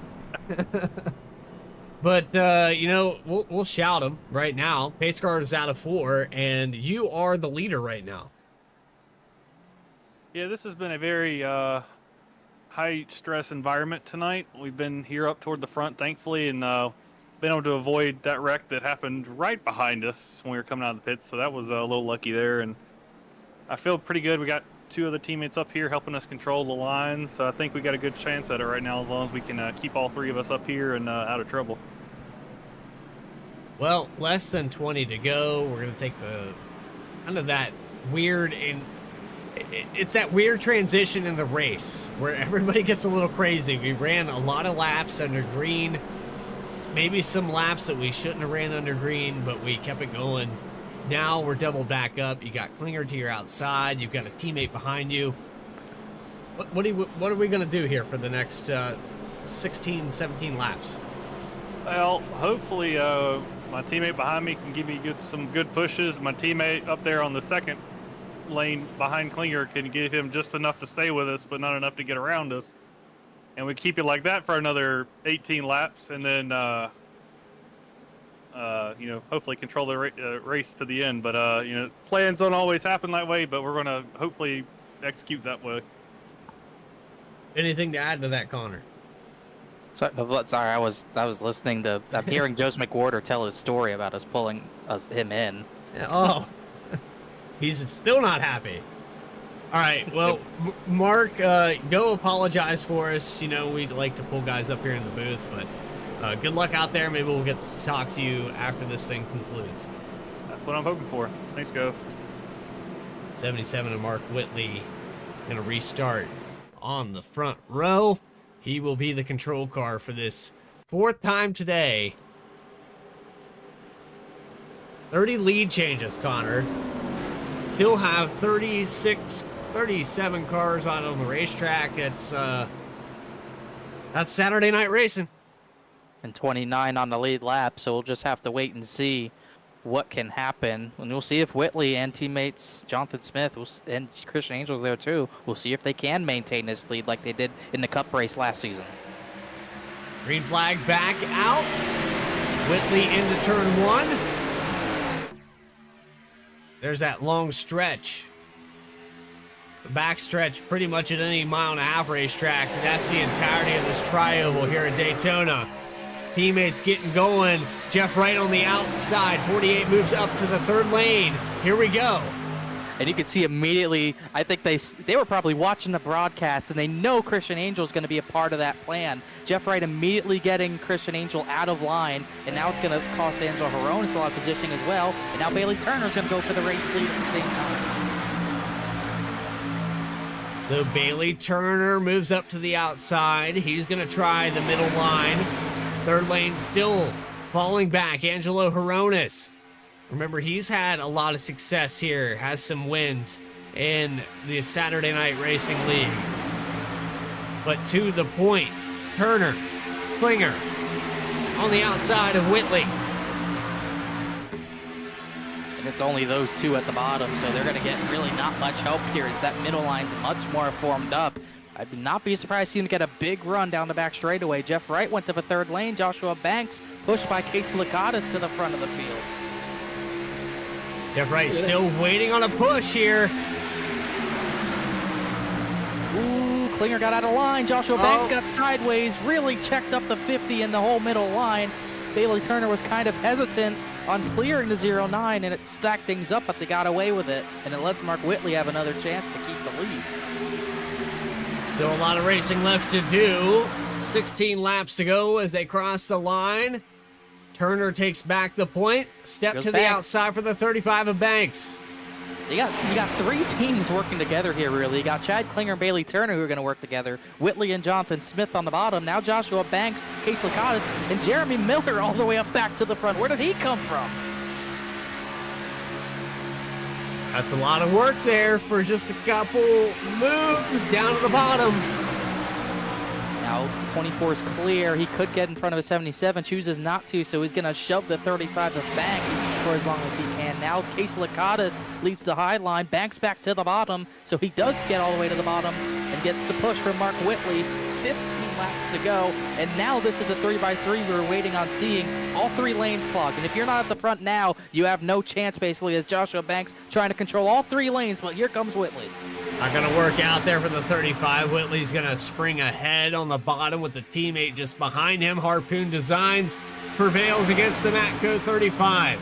You've got the 24 of Bailey Turner. The 50 of Casey Lakatos on the high line. He's going to get a big shove down the back stretch by the 30 of Miller.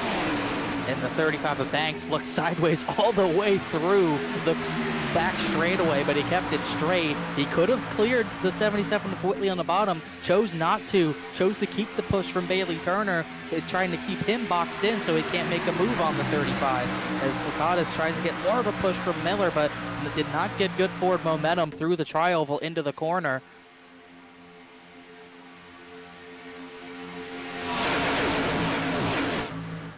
It's a lot of 3x3 I'm seeing here. It is not as relaxed as it was for the first probably 70 laps. Watch Bailey Turner. He's trying to make a move there. Lakatos did not get enough of a run. I think if Lakatos had a big run, Bailey Turner would have dumped the 35 in the middle, but he couldn't do it. Going to be a move here. They're going to have to take it 4 wide here, Connor, for that to work. Not going to happen, however. You see 4 wide, you know there's going to be a crash, whether they want to or not. 4 wide just does not work here, no matter what you try. As Turner almost clear the 50 again, but just not quite, as the laps are going to click off very, very fast with everyone going full throttle, running 47 flats. And you probably have a dozen here that could still win it, maybe even more, depending on how this race plays out. Out of turn 2, down the back straightaway. Joshua Banks going to surge ahead. Turner still on the back bumper. Looks like Mark Whitley's still trying to figure out if that teammate's going to push him ahead enough. Doesn't look like he will through 3 and 4. And how about Casey Lakatos? That's the first time we've seen all night the third line really organized. Yeah, and it's organized at a good time. Got about 60. Villalobos, Weekly, Mahalski are all up there behind Lakatos, Miller, and Jeff Wright, and they're all making it work. It's pretty much 3 dead even lanes. Seems like every other lap, one lane prevails over the other 2, and then it's vice versa the very next lap. So it's very entertaining at this point as we have lap traffic ahead. Michael Sturgill as the leaders are 3 by 3. We will see if he gets out of the way or not. You would think he would at this point as Lakatos has a huge run down the back straightaway. Sturgill gonna get down.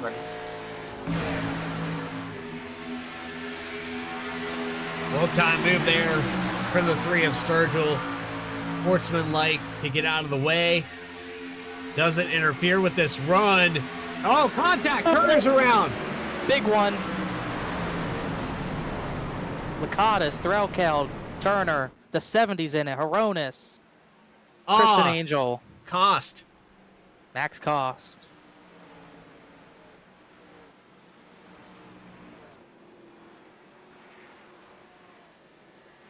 Caleb Weekly also involved. He's got probably the worst damage of all of this.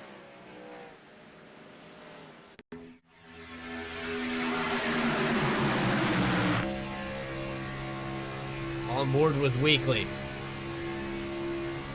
I didn't see what happened, but it looks like it started somewhere with Miller and Bailey Turner. Yep. Oh, Threlkeld came across the nose of Weekly. Weekly was going to get through that. He was slowed down enough. I got to figure out here if the brakes are working on this 12 car. I know the 70, Aaron Smith was in late. That's really going to mix up the order because a lot of front runners went out there in that one. And then I saw McFadden, Threlkeld, Aaron Smith. All these guys got in it. There's the checkup. Oh, I got tagged by McFadden. Aaron Smith was in there late, so was Christian Angel. And so let's see where this all starts, because it starts towards the front. They're going to see the 30 on the outside of Bailey Turner. We're going to come across the tri-oval. This is out of turn 4 where it all begins.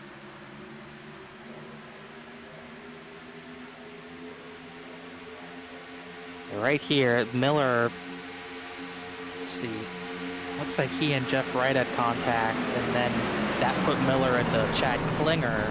That turned a 30 into a 24, and it was on from there.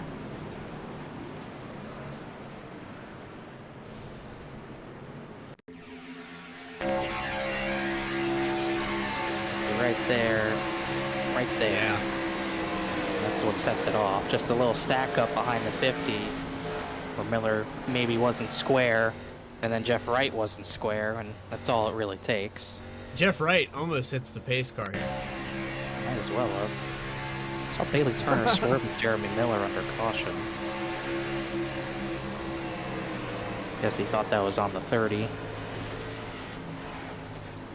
the most part, Jeff Wright got through it, but he's pretty damaged. Even though he didn't fully spin, he got a lot of damage out of that. Back in, entirely gone on the 48 machine. He's going to get some damage repaired. It looks like Joshua Banks is going to resume the lead here. How about Joseph McWhorter?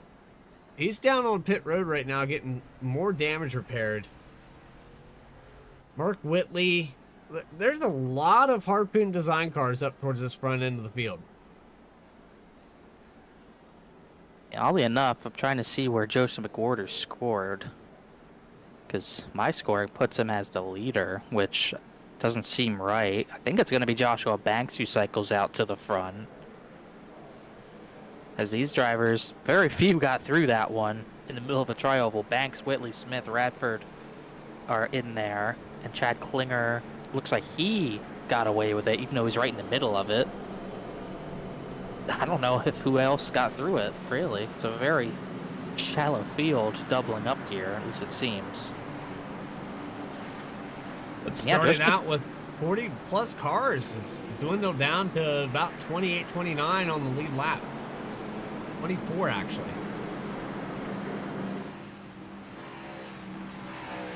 It's Jeff Wright with the back end missing entirely, trying to salvage the day.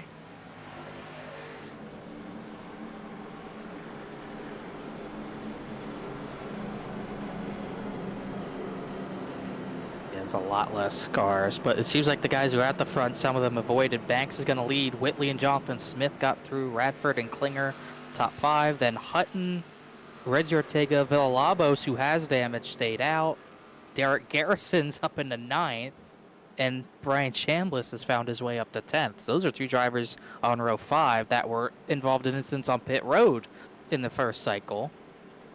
And they were able to get back to the front.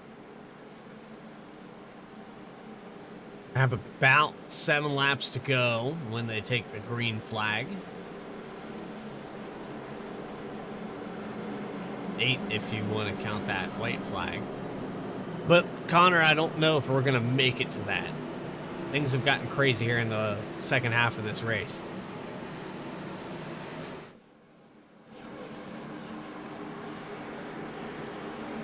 Yeah, this is going to be interesting because now the 77-72, they had other teams to kind of fight with. There's not much formation around them anymore, so Whitley and Jonathan Smith, they might be in a really good spot.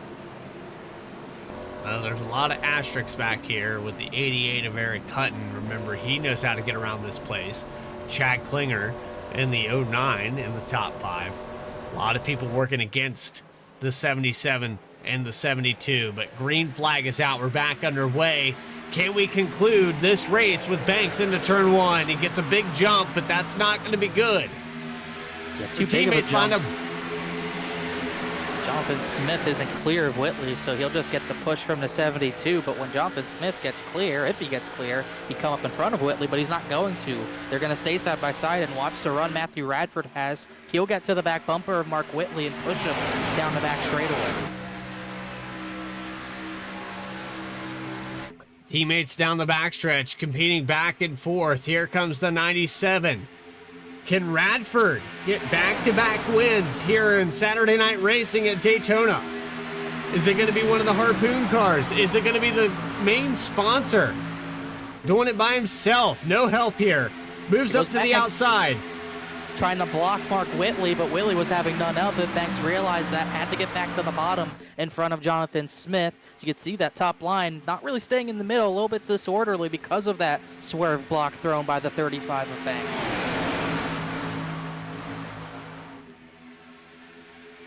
They're still holding on to it, though, and the third line's starting to develop. There's Chad Bailey Klinger to the Turner. middle. I think the 24 just said he's not lifting next time. I didn't see what happened. I think it was him and maybe Mahalski who got chopped there, but I saw Chad Klinger go to the middle and put Hutton in the 45. 35, hold on to it. Oh, Klinger's around. Another one. That's even another dozen at least.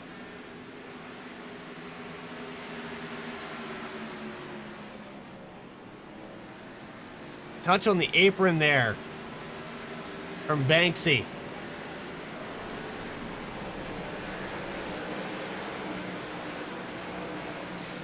That puts us in the green-white checkered territory.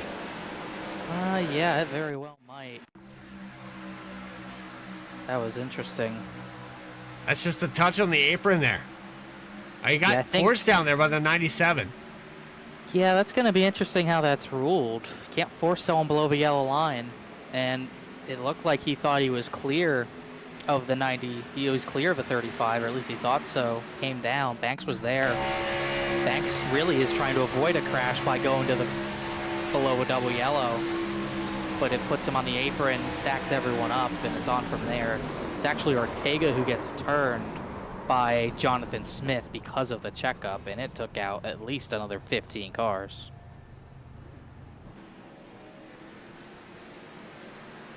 '29 of Peronis is involved. He's going 2 to of be done. Ortega. McWhorter involved in this one. I mean, just look at this. Look at Logan Throkout. He got on the brakes that time. Ray Massey got involved in it late. But yeah, this is gonna gain a lot of positions. Getting on the brakes like that. Ryan Carwile is sparked into the pit lane. Oh, he actually got hit. Okay, so he was in the crash, but I think it might have saved him a little bit. Who knows?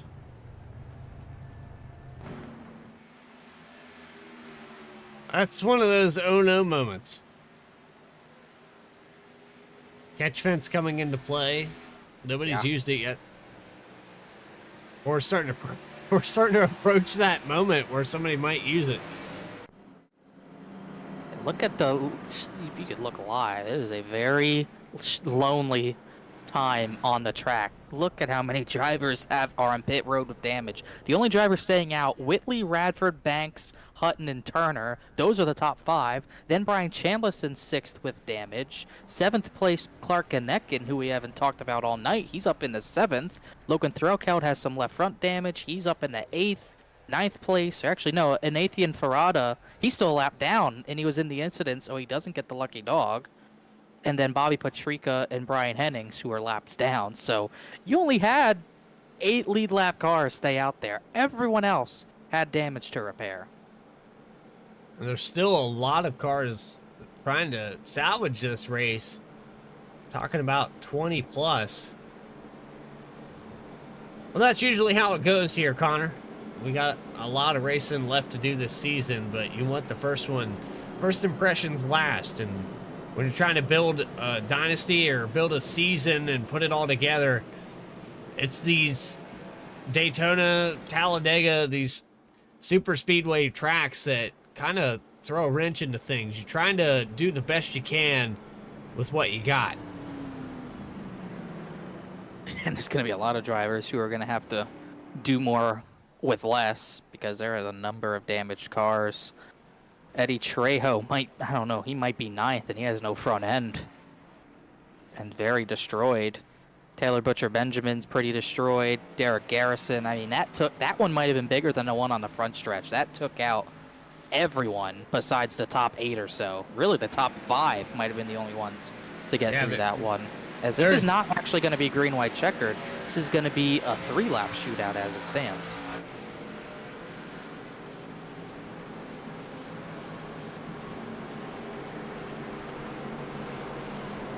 They're in a situation now, though, in the top 10 where you don't have that guy you could rely on. I don't see a lot of teammates here that are potentially going to work together. It's a weird spot. You got Eric Hutton and Bailey Turner. They might work together. And you got Chambliss, who's I believe in their Discord as well, so maybe they'll work together. Other than that, yeah, I think they might be the only ones that might work together. I think Joshua Banks might be forced to work with Mark Whitley.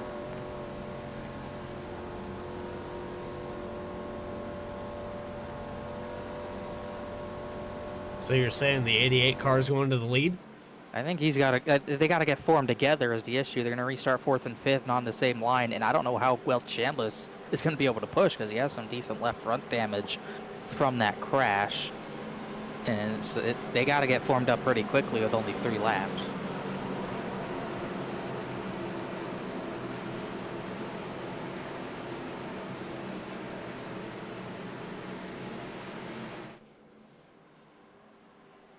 Well, we're approaching Sunday. That's all I have to say about this. Saturday Night Racing League, it's about to be the Sunday Morning Racing League.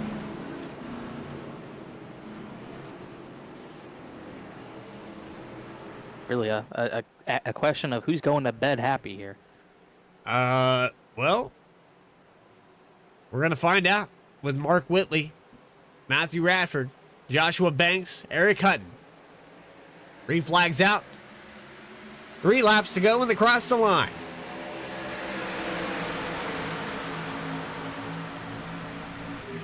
See a lot of disorganization. Whitley got clear. Banks is going to have a run if he's clear, but I don't know if he's going to be willing to take it. Oh, he tried. He kind of bullied Radford out of the way. Radford couldn't get down, and now he's trying to get to the right rear of Whitley. He has to block Bailey Turner on the bottom.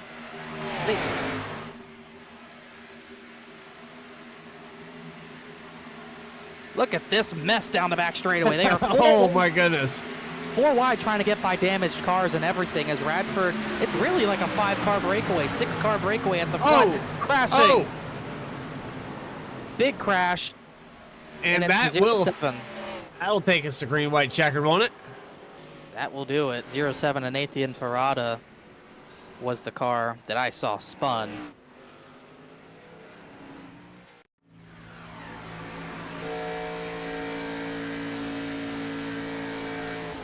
Mark Whitley kept the lead through all that, and we'll get another restart. Oh, that was very late. Well, he also has a lot of damage. That's Caleb Weekly, yeah. He's got a lot of damage. That front end is gone. His tires are not on the ground. No. I'm very confused as how that's running, but I didn't really see how it happened, but there were so many slow cars in the pack that everyone was just trying to get around him, and it just caused all sorts of chaos. It happens even up ahead of Jeff Wright. It's like the 07 and maybe the 10 had contact.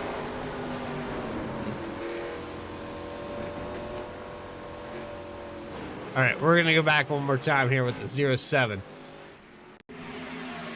Look at, you got all these slower cars just in the middle of the track. They actually pushed 4 wide, but there are 3 here. And Okada's kind of shoved the 07 into the 10. That's kind of what set it off. Look at Bobby 28. Petrika. Is that a kickflip? Goodness, air time. Just weeding out cars left and right.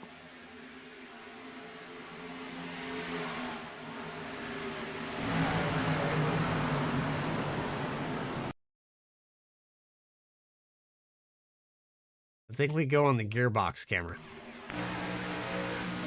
We're gonna look at some dark night sky here at Daytona. We're gonna see a lot here. You see how much faster Jeff Wright was, but he did catch the pace car in time, I guess. We'll see the 28 get air. Oh! Yes. Pointed to the sky. He wasn't already very damaged. He will be now, as that does put us into green-white checker territory. We have 3 at our disposal, so this is not the one and only. We could have 2 extra attempts at this. As Mark Whitley got the lead, Joshua Banks is second, and now Bailey Turner is going to restart third. So, and I believe Eric Hutton will restart fourth, but he had to stop on the track. So this will be another interesting restart.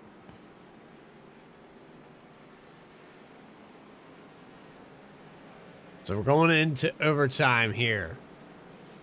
The originally scheduled 100 laps, not going to be enough to decide.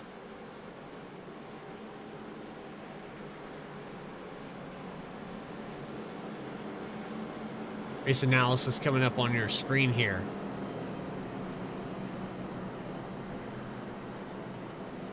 Hey, what? The factor of tires doesn't usually come into play here, but with as many guys that have gotten like shot around, moved out of the way, put through the grass, I would have to say a lot of these cars outside of the top 10 are probably going to use their final set. I would say that a lot of people might have used all their sets if they were in that many crashes. Won't matter too much right now, but there's a lot of destroyed cars inside the top 15, really. I mean, Eddie Trejo's 9th. He has no front end. Yet you could see Mark McFadden up in front of him in 8th. This is Philip Brewer's in 12th. And we still have so many drivers trying to repair their damage as well. Jonathan Smith, 13th. His car looks all right now, but he's got to get through a lot of drivers. This is really interesting. I don't know who outside this top 6 or 7 can really compete for the win, because everyone outside the top 6 or 7 can't really. They can't really compete with their damage. Yeah, there's just no car left to do it with. Trying to see Taylor Butcher Benjamin's crossing the line now. He still has a lot of damage. He's 14th with no rear bumper. It's crazy how quickly this race flipped from being pretty clean and green with 30 plus left to we barely have 5 competitive cars without damage. Jeremy Miller is destroyed. He's in 15th.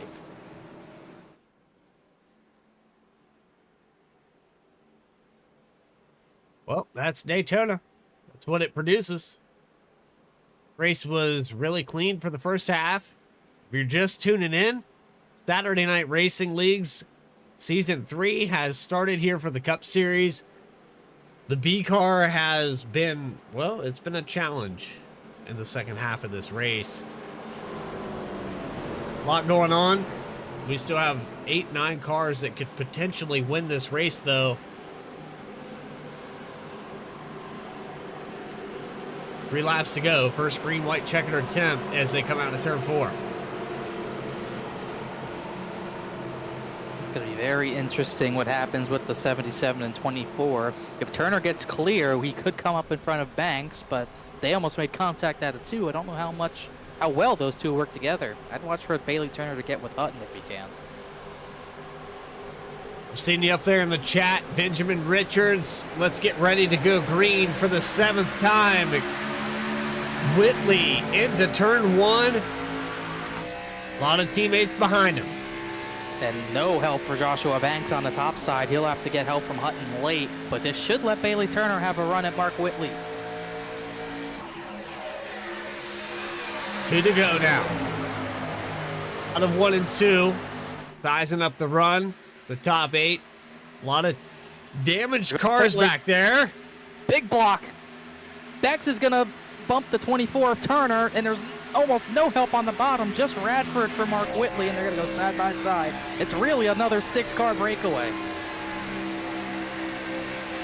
All they have to do is make it to the white flag, and they know that as they come out of turn 4.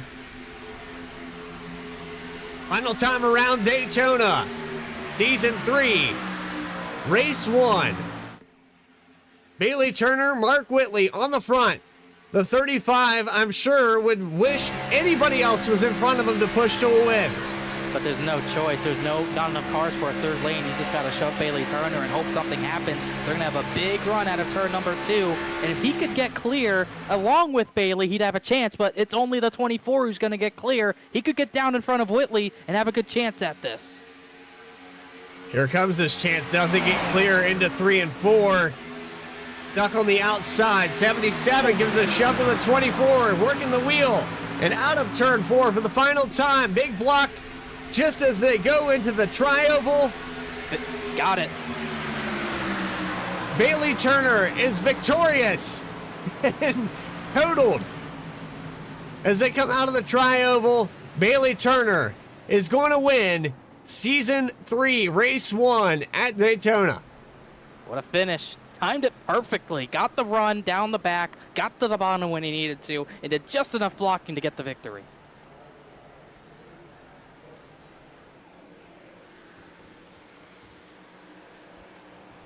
Well, it's a familiar sight to see a 24 car win at Daytona.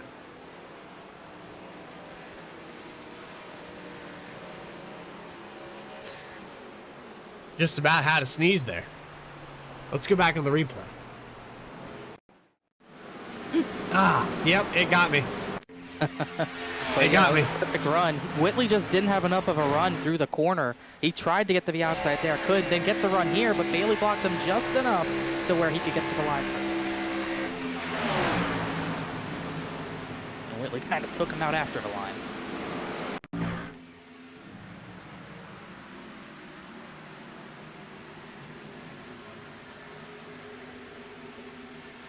See right here, just this block was just enough to get to the line first. I'm allergic to blocking. Apparently, I'm sure Mark Whitley might be too. Going forward with the 77. Oh, wow. Okay, we'll look at that later. But yeah, he tried. He just didn't commit enough to the inside. But I don't think he was. I think he was trying to not swerve to keep his momentum. Just didn't have the run. And he's gonna fly up in the air. Here we go. That was Ben Baffert who's laps down, just coming in hot. Boom. That wasn't as bad as I thought it was.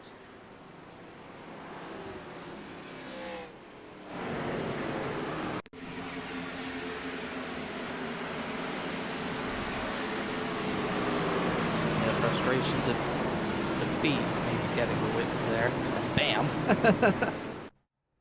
But that puts the 24 car as your victor, and that brings us to our conclusion. We're going to take a quick break here.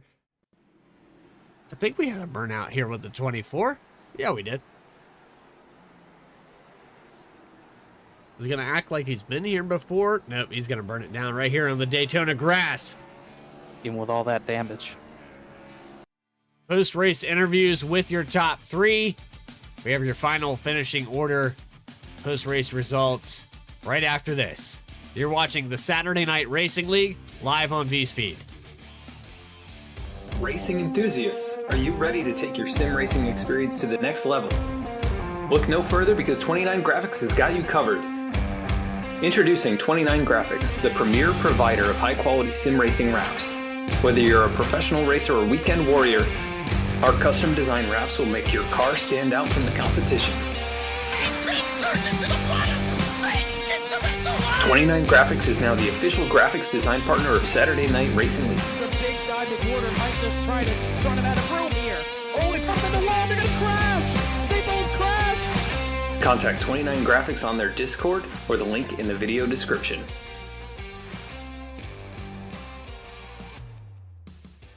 Drivers, start your printers. To keep pace with the ever-changing landscape of marketing and advertising, let Clark Print Shop help you spot the trends and keep you in front of the pack with all your color printing needs. From business cards to invitations, menus to mugs, we can print anything you need on paper or your choice of over 3,000 promotional items.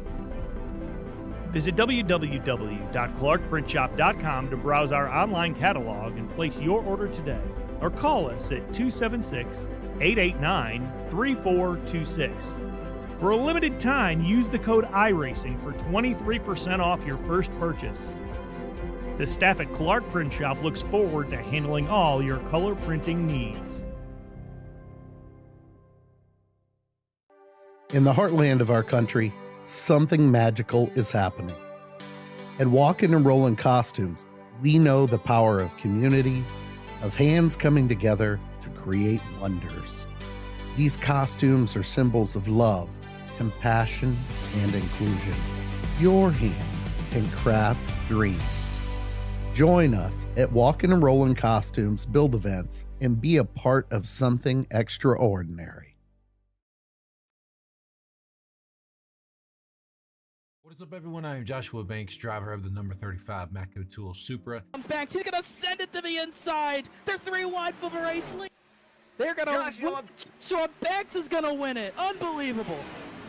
And also co-owner of M&J Distributors for the sponsor of Saturday Night Racing. So I just want to thank every single one of you for tuning into tonight's race. I hope you will put on a good show for you guys. I hope that you will enjoy it. So if you do, make sure you drop a thumbs up to V-Speed and subscribe to them, because they, as y'all know, if you haven't already, they put on some great broadcasts. So I'll make this short and sweet. The main reason for sponsoring Saturday Night Racing League is because I've been with these guys for a long time. I've raced with a lot of them. I've been through some rough times, some good times, and arguments and everything like that. But still, grand scheme of things, been through a lot of these guys, and I really do like where this league's going. I want to support it. They've given a lot to the league already, and I think, you know, I'm capable to support back. So that's what we're doing, and we want to keep this league free, you know, for people to join, to have a good time, come in and race and just have fun, you know, and that's what we're all about. So that's the main reason, and that's all I really have to say about it. So I hope you do enjoy the race, enjoy the season coming up. We are hopefully going to put on a great season for you guys. Also, make sure to check out my YouTube channel, Banksy the iRacer. Link will be in the description. Check out, and you can see my point of view,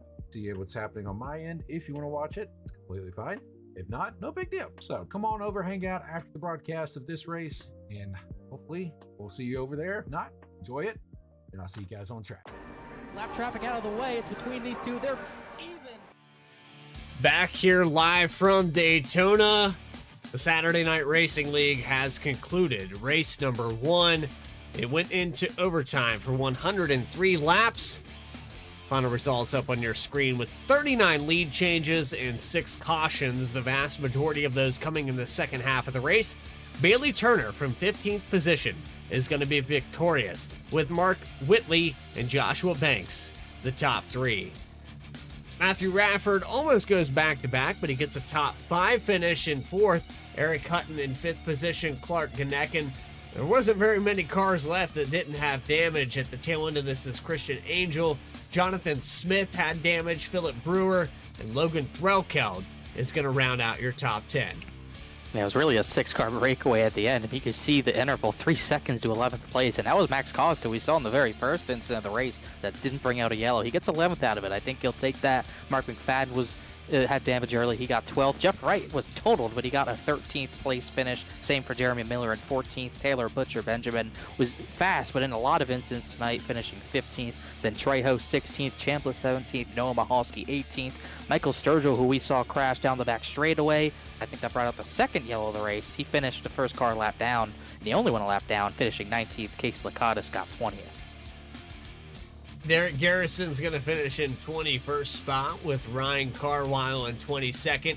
Julio Villalobos Jr. in 23rd with Caleb Weekly in 24th.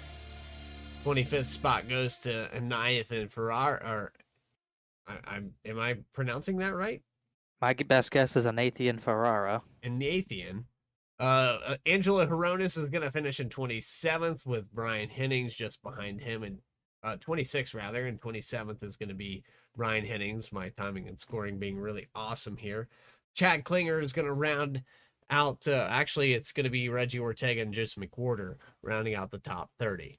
So, but not a good start to the going back-to-back tour for McWhorter, finishing 30th. Seth Hatchell, Aaron Smith, they qualified well, but only 31st and 32nd. Ben Bafford had the issue with his monitor early. He only finishes 33rd.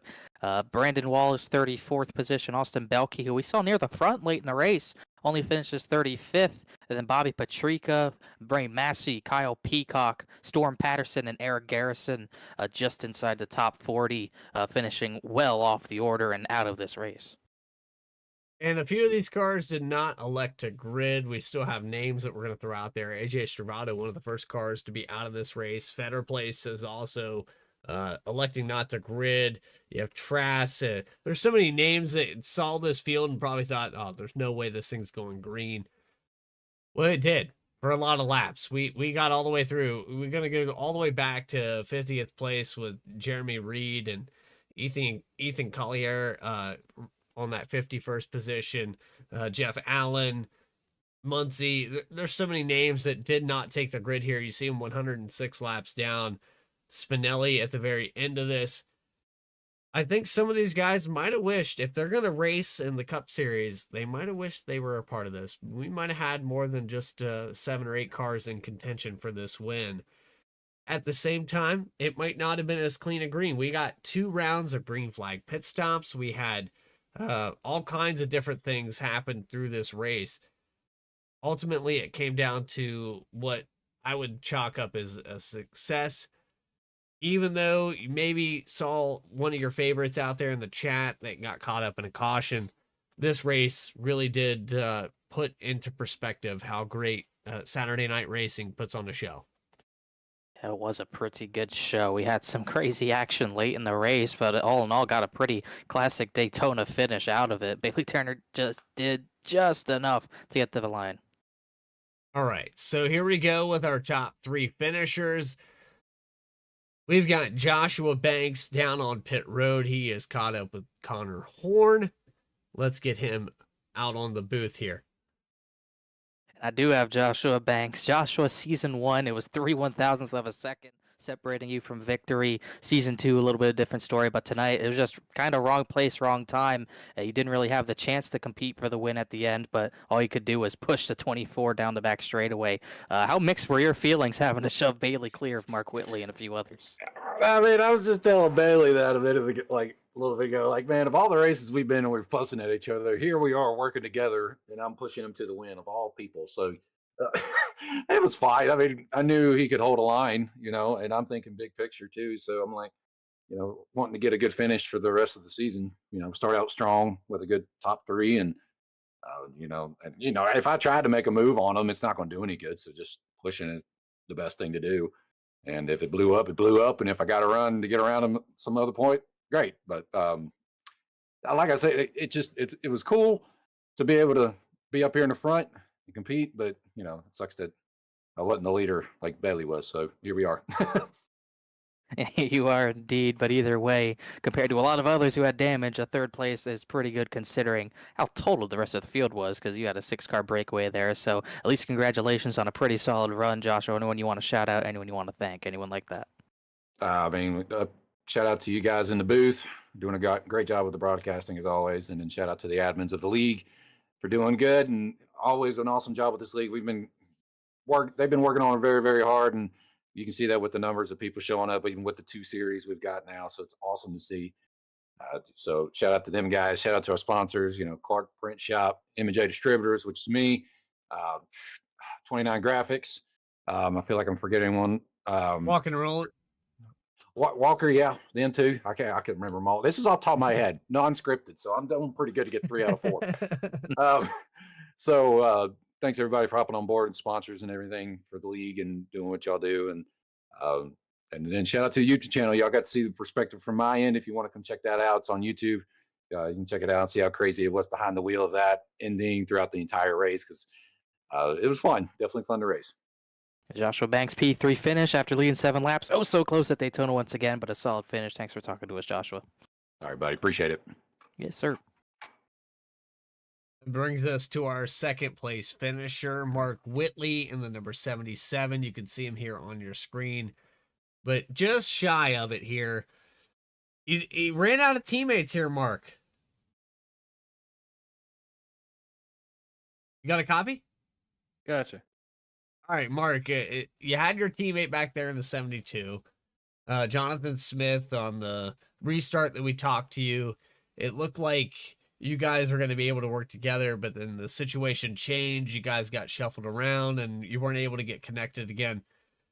How frustrating is it when you have somebody you don't really know behind you and you're coming out of turn 4? Yeah, it's a little frustrating. I know it's just at that point, you're just hoping you can get a good run on the guy in front of you. And I got a good run, and I thought I made a good move to get up underneath him, and kind of throws a block that almost pushed me under the apron. And I don't know. I know you got a block for these wins. I didn't really appreciate that last one. I felt like it was a little late, but second place, for Daytona, you're never going to complain about it, especially in a long season. Good way to start off points wise.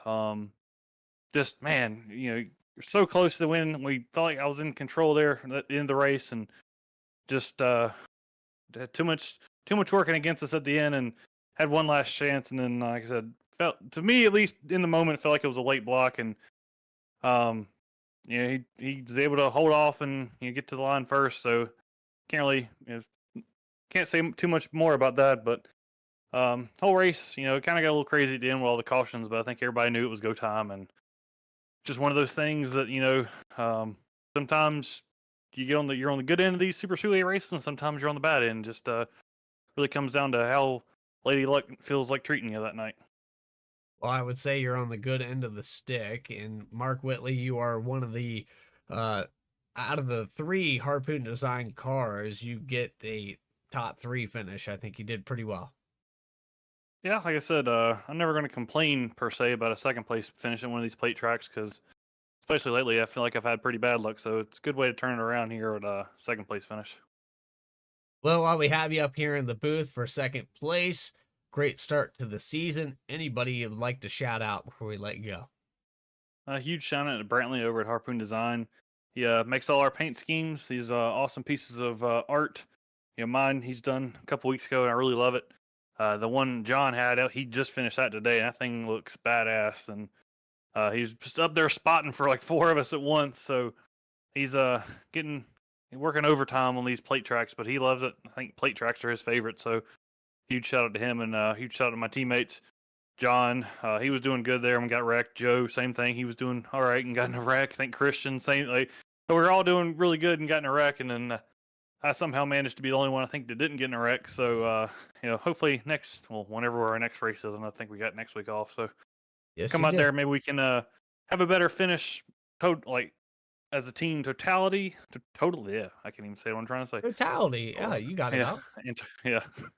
So that way we can maybe all be in the top 10 or something to hopefully get up here running, get some more airtime for these beautiful Harpoon Design machines. I guess shout out to you for putting on a broadcast. Should be fun to go back and watch. Maybe a little heartbreaking at the end, but should be a little exciting, I imagine.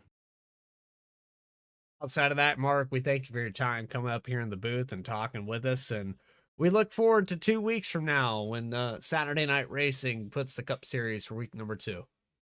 Sounds good, guys. There he is, second place finisher, Mark Whitley in the number 77.